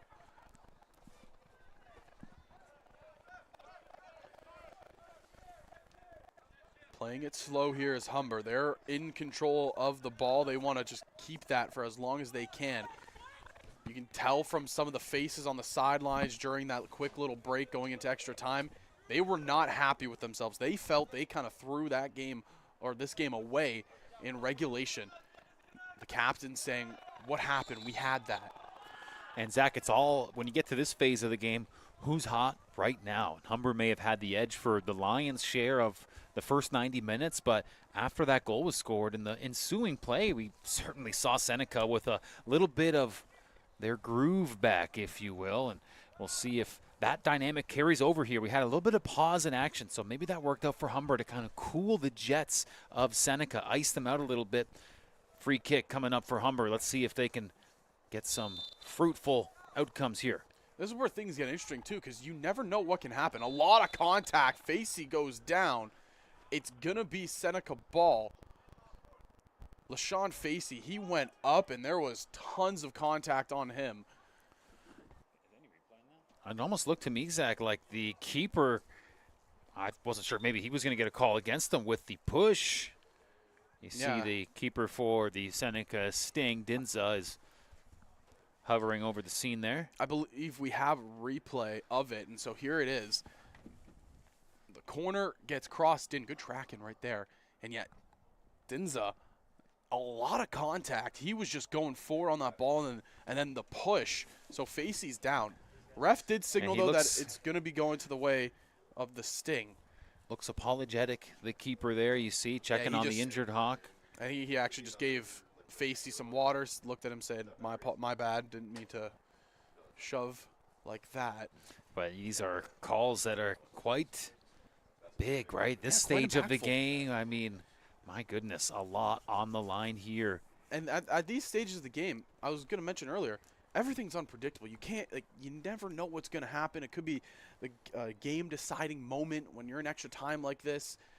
Every moment, it just gets cranked up from 10 to 100 as we're waiting to see if Sean Facey is going to be okay. He's sitting up now on his own power, so that's a good sign. But there was a lot of contact between him and the keeper, Dinza. Checking over at the bench, seeing if, any substitutions were coming on. I see Mella. He's sitting there over on the athletic trainer's table. Looks like he's okay. He's just kind of warming up right now. Facey's still getting checked out.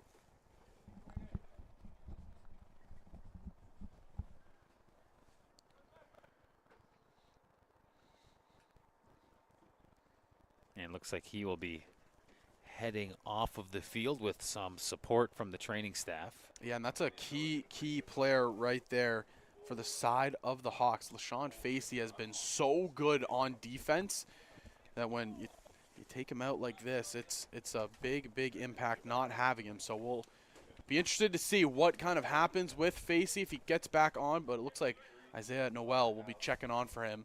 Ref just says come on immediately, don't need to stop for any substitution.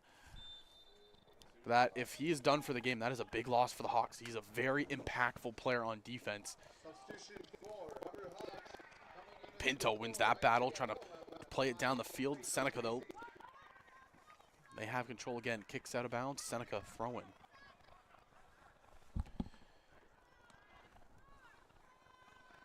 Fiore, he is getting pressured heavily. Two players all over him, and he draws the call.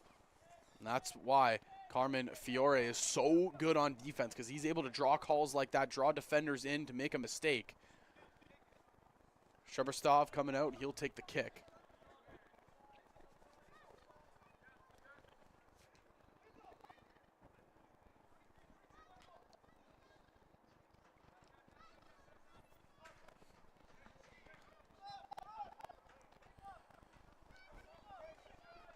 This gets booted downfield by Shuberstov. Lescano plays it to the back head. And it gets to Sheshian, who's trying to springboard Joseph. He's one-on-one with Murata. Oh, change of direction. Cuts inside. Jacob Ball has it in the box, trying to settle it down quickly. Defenders crashing in. Ball to the net. And Ooh. Jacob Ball. The close side shot doesn't find the net. It finds the mesh on the outside. Quickly played by Dinza, but that was another great opportunity we've seen from Jacob Ball in this match. And that's certainly a feather in the cap for Humber here in these extra minutes to kind of early on here get a quality chance. And they're going to hope to dial up a few more. Ooh, like some nifty play to keep the ball away from the Sting. That's why he wears the captain's patch. Those moves right there, Yeah. Matthew Leitch. Wow, what a job done on defense. He has been rock solid at the right back position so far today. Yeah, shows so many captain-like qualities. He's really good at kind of quarterbacking the play. He communicates a lot, really helps keep his team on point and in line. And we've seen Leitch too, like not afraid to jump up into the play and kind of, do whatever he's needed to do. And another chance for Humber here. Murata completely shuts down that play, but it gives it right to Joseph, who's outside the box. He's trying to set up a play on the far side. Crossed in to the backside. Kasheshina goes off the crossbar. It's bouncing around still loose. Wow. Oh, man. Christian Kasheshian, a second opportunity right there where if that ball doesn't hit the crossbar, it's dropping right on top of his head, and that's in the back of the net. Wow, let's take another inches, and it was a stretch pass. You see here, it looked like maybe going a little too far out of play. Kicked up and off the post. Again, Zach, you maybe put that 3 inches a little further off the goal line, and that might have been primetime header opportunity. Humber a couple times here in the second half and now in extra minutes, just missing by inches off of plays like that. Humber has had, I think, 1 million corner kick opportunities in this game. They had 9 in the first half, and they are rocking and rolling it here. So far, they have not translated into a ball in the back of the net. So we'll see if they can correct that now when it matters most.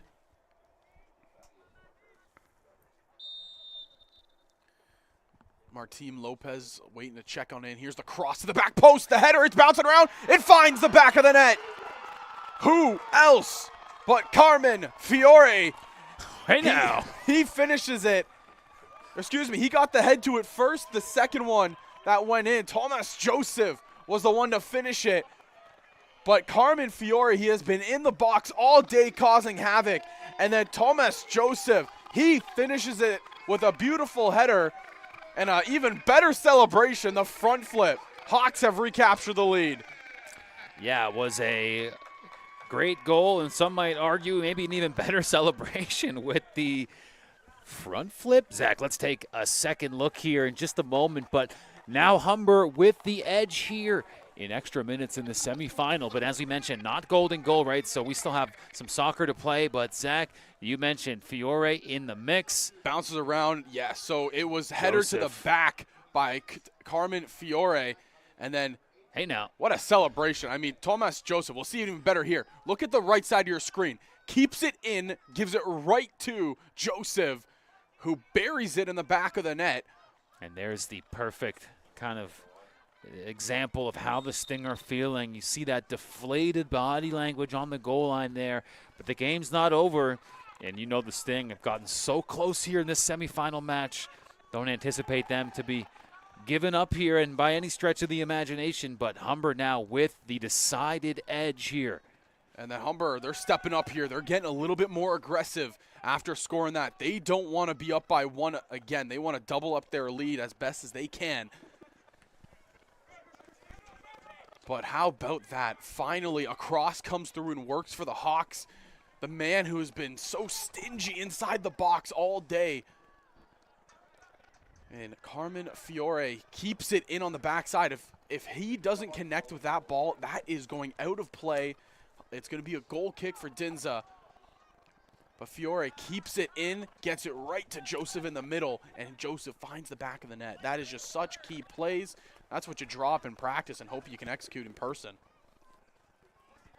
You know, Humber allowed 2 goals against versus Sheridan on September 11th in the second game of the season. Since then, no team has scored more than a single goal against Humber in one game. So Seneca now being challenged. They're going to have to find their second goal of the game here. Something the Hawks have just not allowed much this season is 2 goals in a game. Ball gets taken down, and uh-oh, it's going to be a free kick in a very dangerous spot. Humber, they put their foot on the gas pedal, and now they put the car into sport mode because they are going fast. Ball without draws question. the call. So this is going to be on a real tight angle right in the shadow of the goal line. And so Ball will make his way back to his feet, and this is a chance for Humber to maybe put this out of reach. Might be a tight angle, but look at the Hawk that's on the farthest right. Number 6 again. Fiore. He has been all over this one. They're going close post. Inside Noel. Oh, he just misses it. How about Isaiah Noel checking in for the injured LaShawn Facey? Almost finds his first of the match. So kind of nearing the end of the first half of the extra frame. I believe we're probably going to get about 2-3 minutes because of the Facey injury early on in this half of stoppage time. But yeah, this first half, I mean, it has blown by. It's been going super, super fast. Shishian trying to play it up quickly. A lot of pressure being put on here by the Hawks because they understand they're in cruise control now. But you have to continue playing smart and really fundamental soccer. Joseph cutting around. Talked about him earlier on in the game. He went from starting almost every game last year to kind of being more of a substitution role this year. And that's not to discredit him for saying his play got worse. It's more so there's just so much talent on this team. But he comes through with maybe one of the biggest moments of the season for the Hawks. Noel.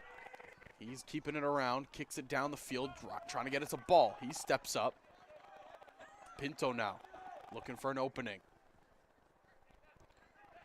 Yeah, right now it's Joseph, the man of the hour, with the go-ahead goal in overtime.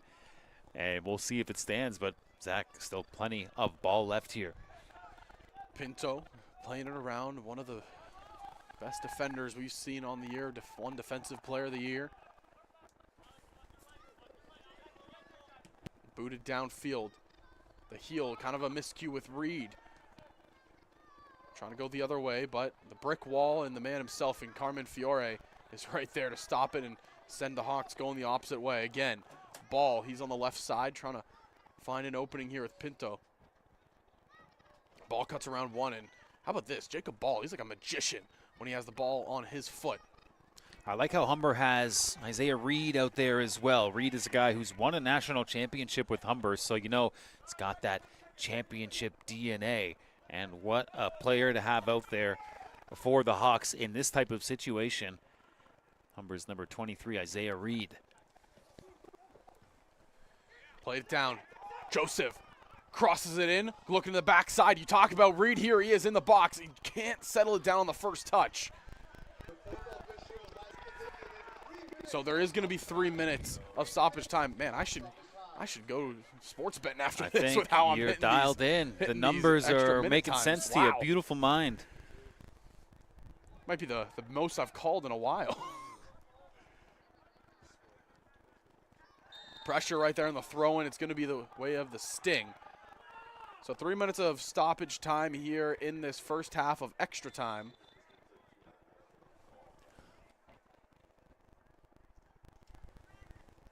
So Seneca player taking a little extra to get back on his feet, and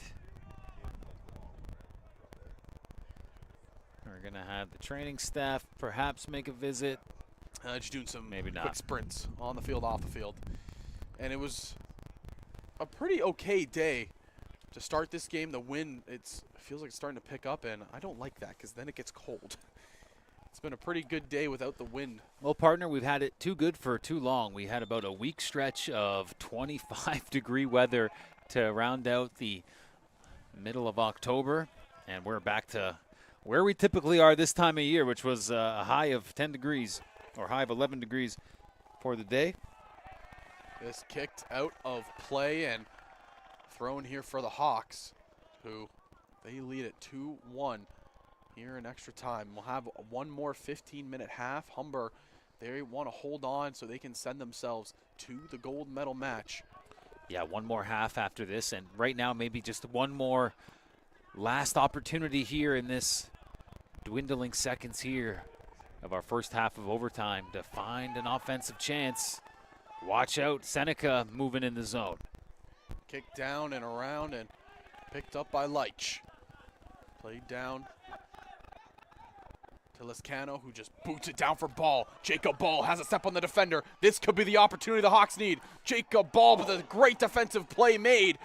Murata, he is down. He got hurt earlier on in the match. Humber, they are trying to pressure it here. Kasheshian in the box, strikes Denzo with the save. Reed picks up the scraps. The defense holds strong for the Sting. What an outstanding defensive approach by the Sting. They're trying to counterattack it right here. Stopped by Noel, but Seneca, they're still holding the pressure.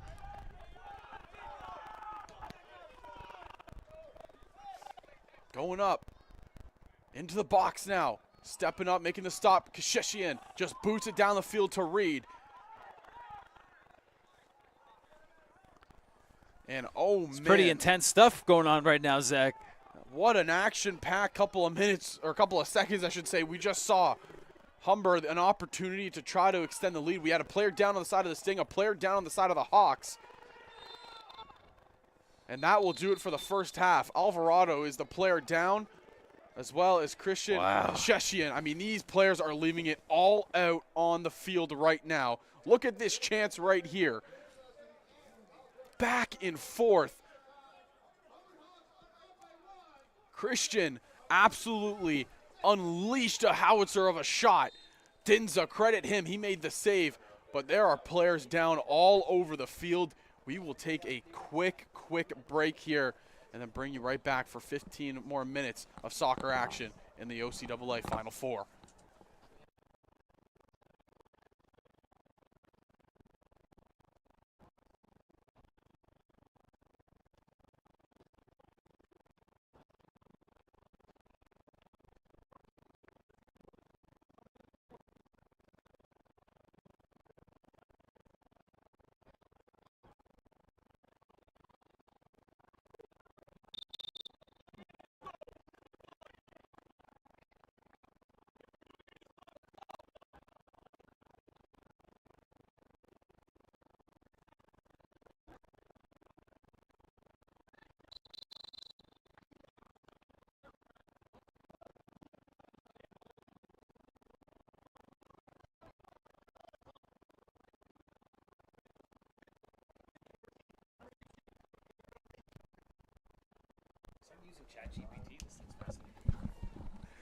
Well, that was the quickest little intermission I think we've seen all day long. We have 2 substitutions coming on for the Hawks, coming back into the game. Yes. Franz Mella as well as Marcus Riviere. And then for the side of the Sting, it'll be number 26, Jazel Nororna. He checks on in, but partner, there were players down on both sides of the field. I mean, Yeah. they laid it all out on the line. Humber, they now need to hold for 15 more minutes. And if the end of that first half says anything, the ending of this half should be electric. Yeah, an absolute war of attrition. And we are seeing this battle come down to the last 15 minutes here in overtime. Humber with the edge, and you highlighted Riviere back in the game for Humber, number 17 on the bottom of your screen right now. Mella with the ball in the middle for Humber. He's also checked in, so some important offensive weapons for the Hawks have checked back in. And it's closeout time, Zach. This Humber team has big dreams. The #1 ranked team in the nation. Not only do they have their eyes on that gold medal game and a provincial championship, but, you know, they have that expectation to take it national as well. But they still have 15 minutes here against the Sting team. That showed in regulation. They can flip the game on you real quick. They have that ability. We'll see how it shakes out. Well, here we go. The final 15 minutes of play here in this one. If Seneca tie it up, we go to the PKs. But this is the final 15 we'll see of football action in this first Final Four matchup. Again, we still have one more match to bring you later today. It'll probably be happening, I want to say, 30 or 40-ish minutes after it was originally scheduled. It was originally scheduled for 3 o'clock. Well, it's 2:30 right now. Would assume it would be scheduled for 3:30, maybe 3:45 time. Give the players about 45 minutes to an hour to warm up. But back and forth we go. The pace of this second half starting off a little bit slower than we saw in the first one of extra time. And we should have an absolute barn burner of a game in the second one as well, as we'll have the number 9th ranked team in the nation, the Sheridan Bruins, taking on the team by way of the nation's capital, the Algonquin Wolves. Kicked around. Seneca not agreeing with that one. They thought the ref pulled out a card, and he will. Zach, Sheridan ranked number 9 in the nation, Algonquin ranked number 11, so that'll be a tight contest. But this has been a tight contest right here between number 1 and number 15 in the country. Oh, so excuse me. It's actually a yellow card going the way of number 10, Franz Mella. Thought it was on Seneca at first, but no, Mella picks up the card and be a free kick right here for the side of the Sting.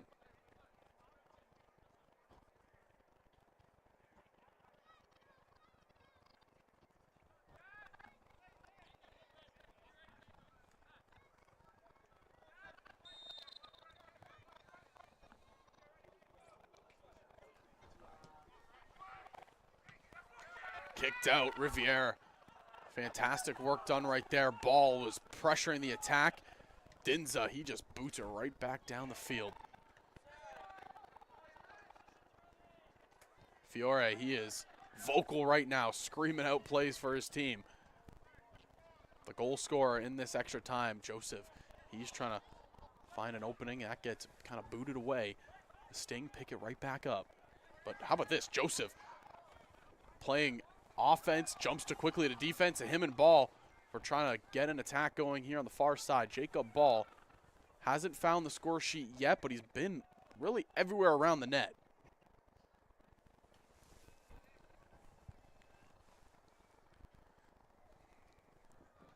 Quick throw in here. Reed gets kind of tripped up, and it's going to be Hawks free kick, and the ref says going a little bit too fast. The Slow adrenaline's down. rushing. Speed racer. Well, you could imagine how these players have got to be feeling right now. This is high-stakes pokers. A trip to the gold medal game on the line. And for Seneca, they have to dig deep. I mean, they are in a bit of a hole right now. Humber with the ball in the offensive end. Not what the Sting need right now. Well, the next game here on HSN has some big shoes to fill, Zach. This has been a good one.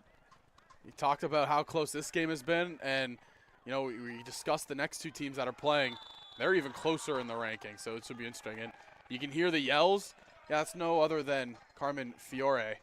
He is a very vocal back here for the side of the Hawks. Humber have the free kick. Oh, man, this has been a sensational match.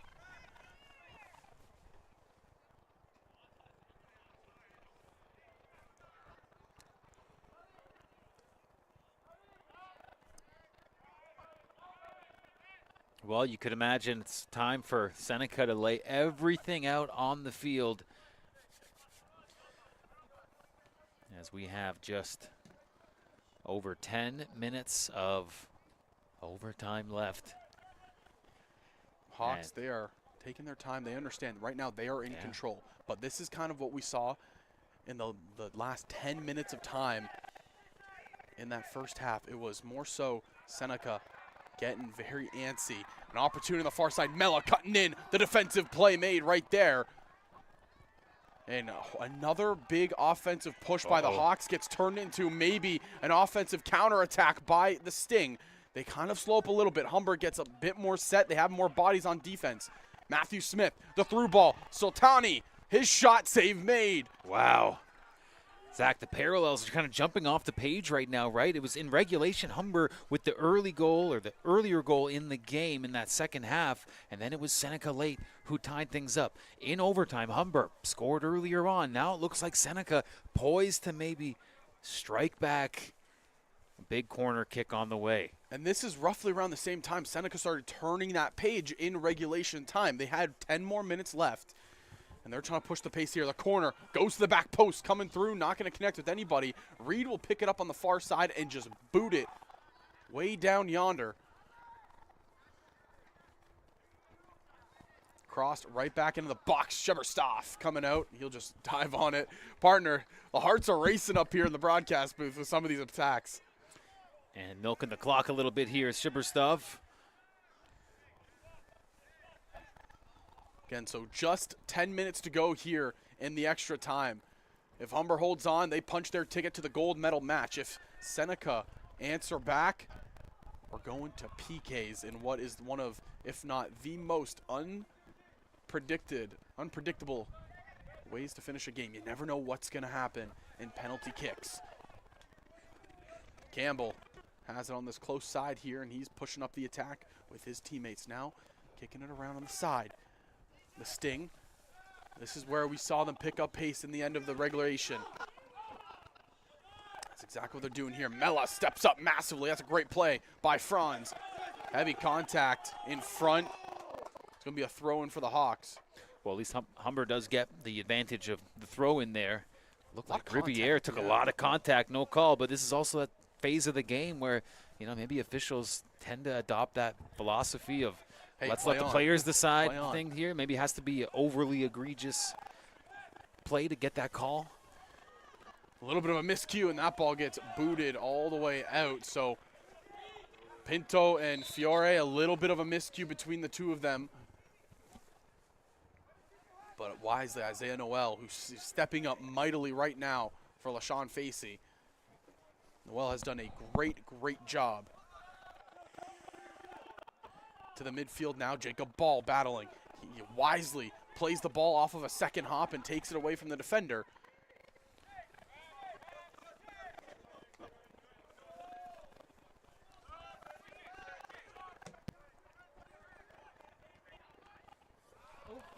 Riviere, one-on-one, steps up. Marcus Riviere, save made. Dinza again. Wow. Oh, my Lord. This is a fantastic goalkeeping performance continuing. And looks like Jacob Ball is maybe cramping up here, Zach. So Humber with an injured star offensive player there getting taken care of. Second look, this was such a huge save. Riviere with all the patience in the world here, using his body positioning, got a good strike off. But once again, using that 6'4" frame as the Seneca keeper, and add another highlight reel save for Amar Dinza. Amar Dinza I mean, if there are awards if in the match, I think he would win it.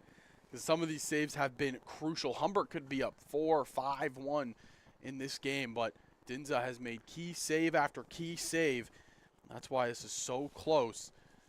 Yeah, there's been a couple of no-brainers that he has absolutely found a way to shut the door on. And Zach, if Seneca can find a way to even things up, maybe get the edge in the penalty kicks, you might want to consider the tall fellow wearing all blue in net for the Sting as one of the players of the match. But right now it's Humber looking to put this one away. This might be the nail in the coffin if a goal can be popped in here on this offensive drive.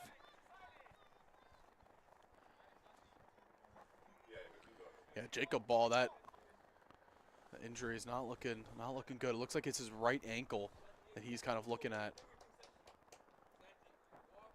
Or it could be stretching out some of the muscles in the leg.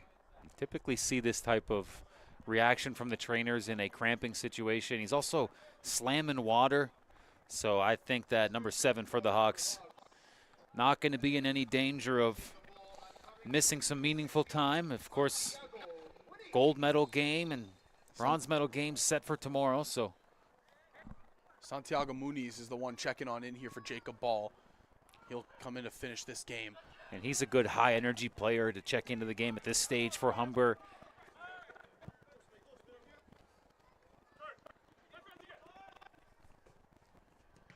Trying to go out wide to Lescano on the far side, but he can't connect there. That little miscue by the Sting. So we have 5 minutes of regulation, or excuse me, I should say extra time left to go. Stoppage time. Let's see if I can pull it out of the hat again. I'm going to say probably 4 minutes of stoppage time. There's been a couple lengthy stops here.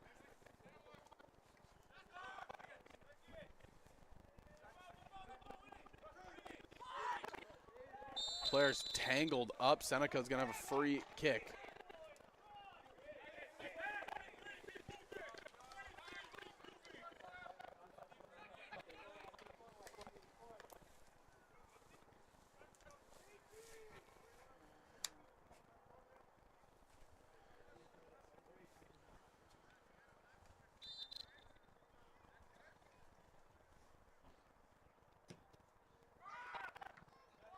Kick goes up and immediately gets booted down the field by Lescano.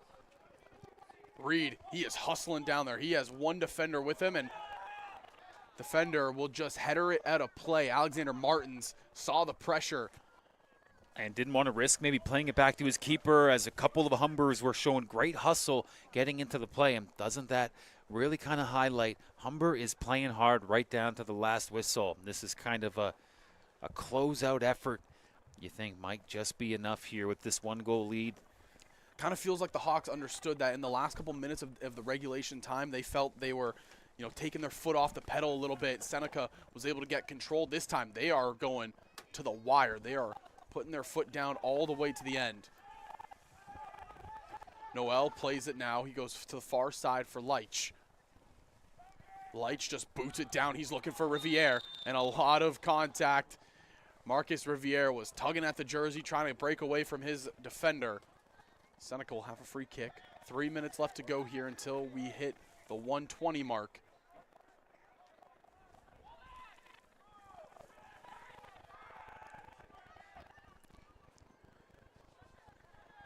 Probably looking at about 3 to 4 minutes of stoppage time with the 2 injuries we have already seen. Seneca, they are pushing into the box though. Crossing it. Fiore gets it, and he just boots it down. Carmen Fiore steps up in a big way.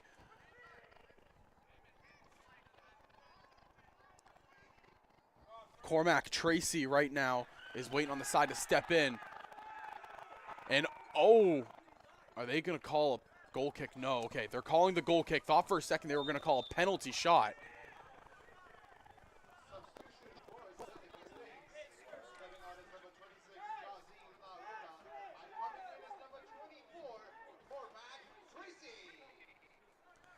Okay, so last minute switch up with number 24 on Seneca into the game. And first-year player Cormac Tracy, chance to make an impact here. Goodness gracious. So Humber is just going to want to clear it out of the zone. And, you know, Zach, sometimes the best defense is a good offense. And we'll see if Humber can just hang on to the ball here as precious time ticks away. A lot of pressure on the far side. Humber will have the ball. And who else challenging there again? Carmen Fiore has done such a good job on both sides of the ball today. He's getting into the box of Amar Dinzen. You can see kind of behind the mesh fencing, the other two teams, they are starting to arrive because they understand that their game is coming up soon.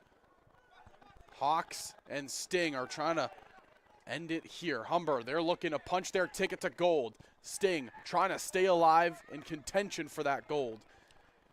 As we close off the 120 mark, a lot of pushing in the box, and it's going to be called a goal kick. Dinza, he knows he has to go quick because we are just about to hit the end of the extra time as we patiently wait to see how much stoppage time gets added to the clock. Campbell plays it to the back line. 3 minutes of stoppage time being put on. I am on fire. You got today, it, partner. As that gets cleared out into the parking lot. Seneca pushing into the zone right now.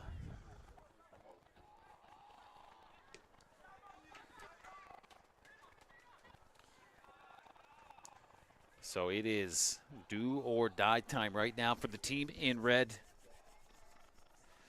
We've had a little extra time needed here. Our usual 90 minutes, not enough to decide a winner. Humber with a big header thanks to number 11 who checked into the game and made the ultimate impact as Joseph got the go-ahead goal in extra time.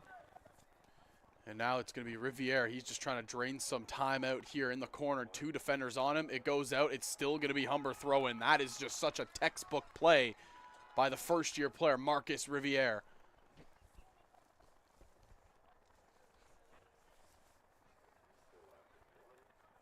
And how's that going forward for Marcus Riviere? He's already had a great season with the Hawks, and you head into the postseason and able to just make such an impact in this late stages of the game.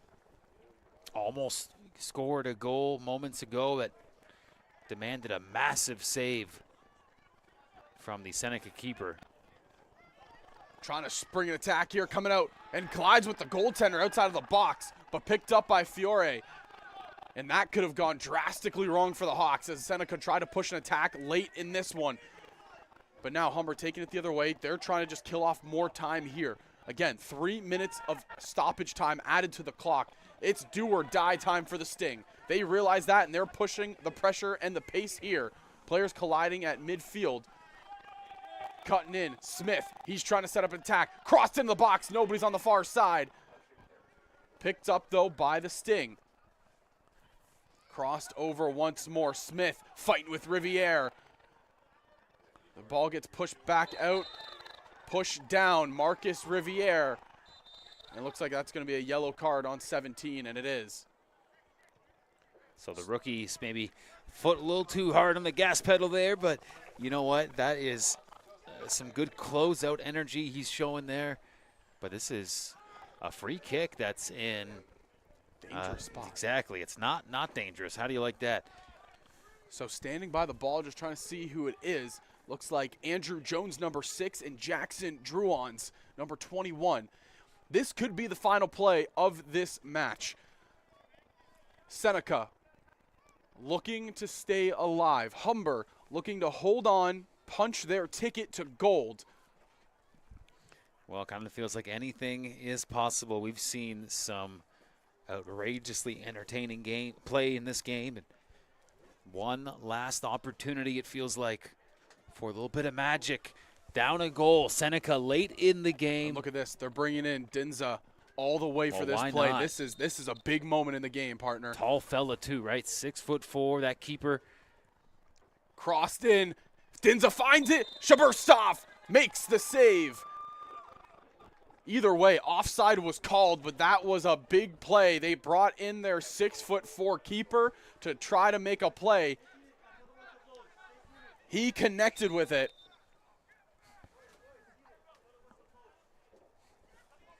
Shaburstov boots it down the field. And this game, it's dwindling down. The Hawks on the bench, they know it. They were getting up and getting excited early on. Seneca trying to push it up. They're stuck at midfield, diving bodies. And that will do it. The Humber Hawks are going to the gold medal match. Well, a classic game here in the semifinal round. The Humber Hawks, thanks to a overtime goal from Thomas Joseph. What an exciting game. Just great back and forth play. And for Seneca, that's got to be a heartbreaker. It was a hard-fought battle. We, at times, Zach likened it to, it's like a war out there. You had players going down. It's cold. It's kind of weather where it's just tough to play through, but Humber Hawks ultimately getting the edge and getting it done. And again, this is how the Hawks put this game away. A cross set piece that Thomas Joseph finds in the middle, and he put the Hawks up. The celebration at the end, best part of it too, the front flip for style. But what a way to start off the Final Four, Matt. And I mean, these two teams, they laid it all out on the line. Amar Dinza had himself a exponentially exquisite game. He did everything he could for his side. The Hawks, they are just a powerhouse, and they powered their way into the gold medal match tomorrow. There you saw a replay of that front flip.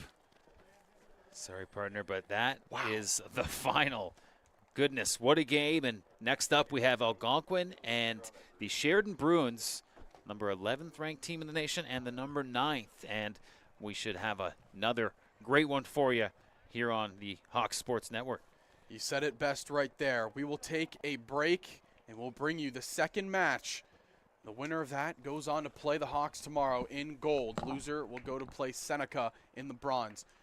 Don't go anywhere. Get yourself some water, some food. Go to the bathroom, because I'm sure we're in store for another fantastic match here in the Final Four.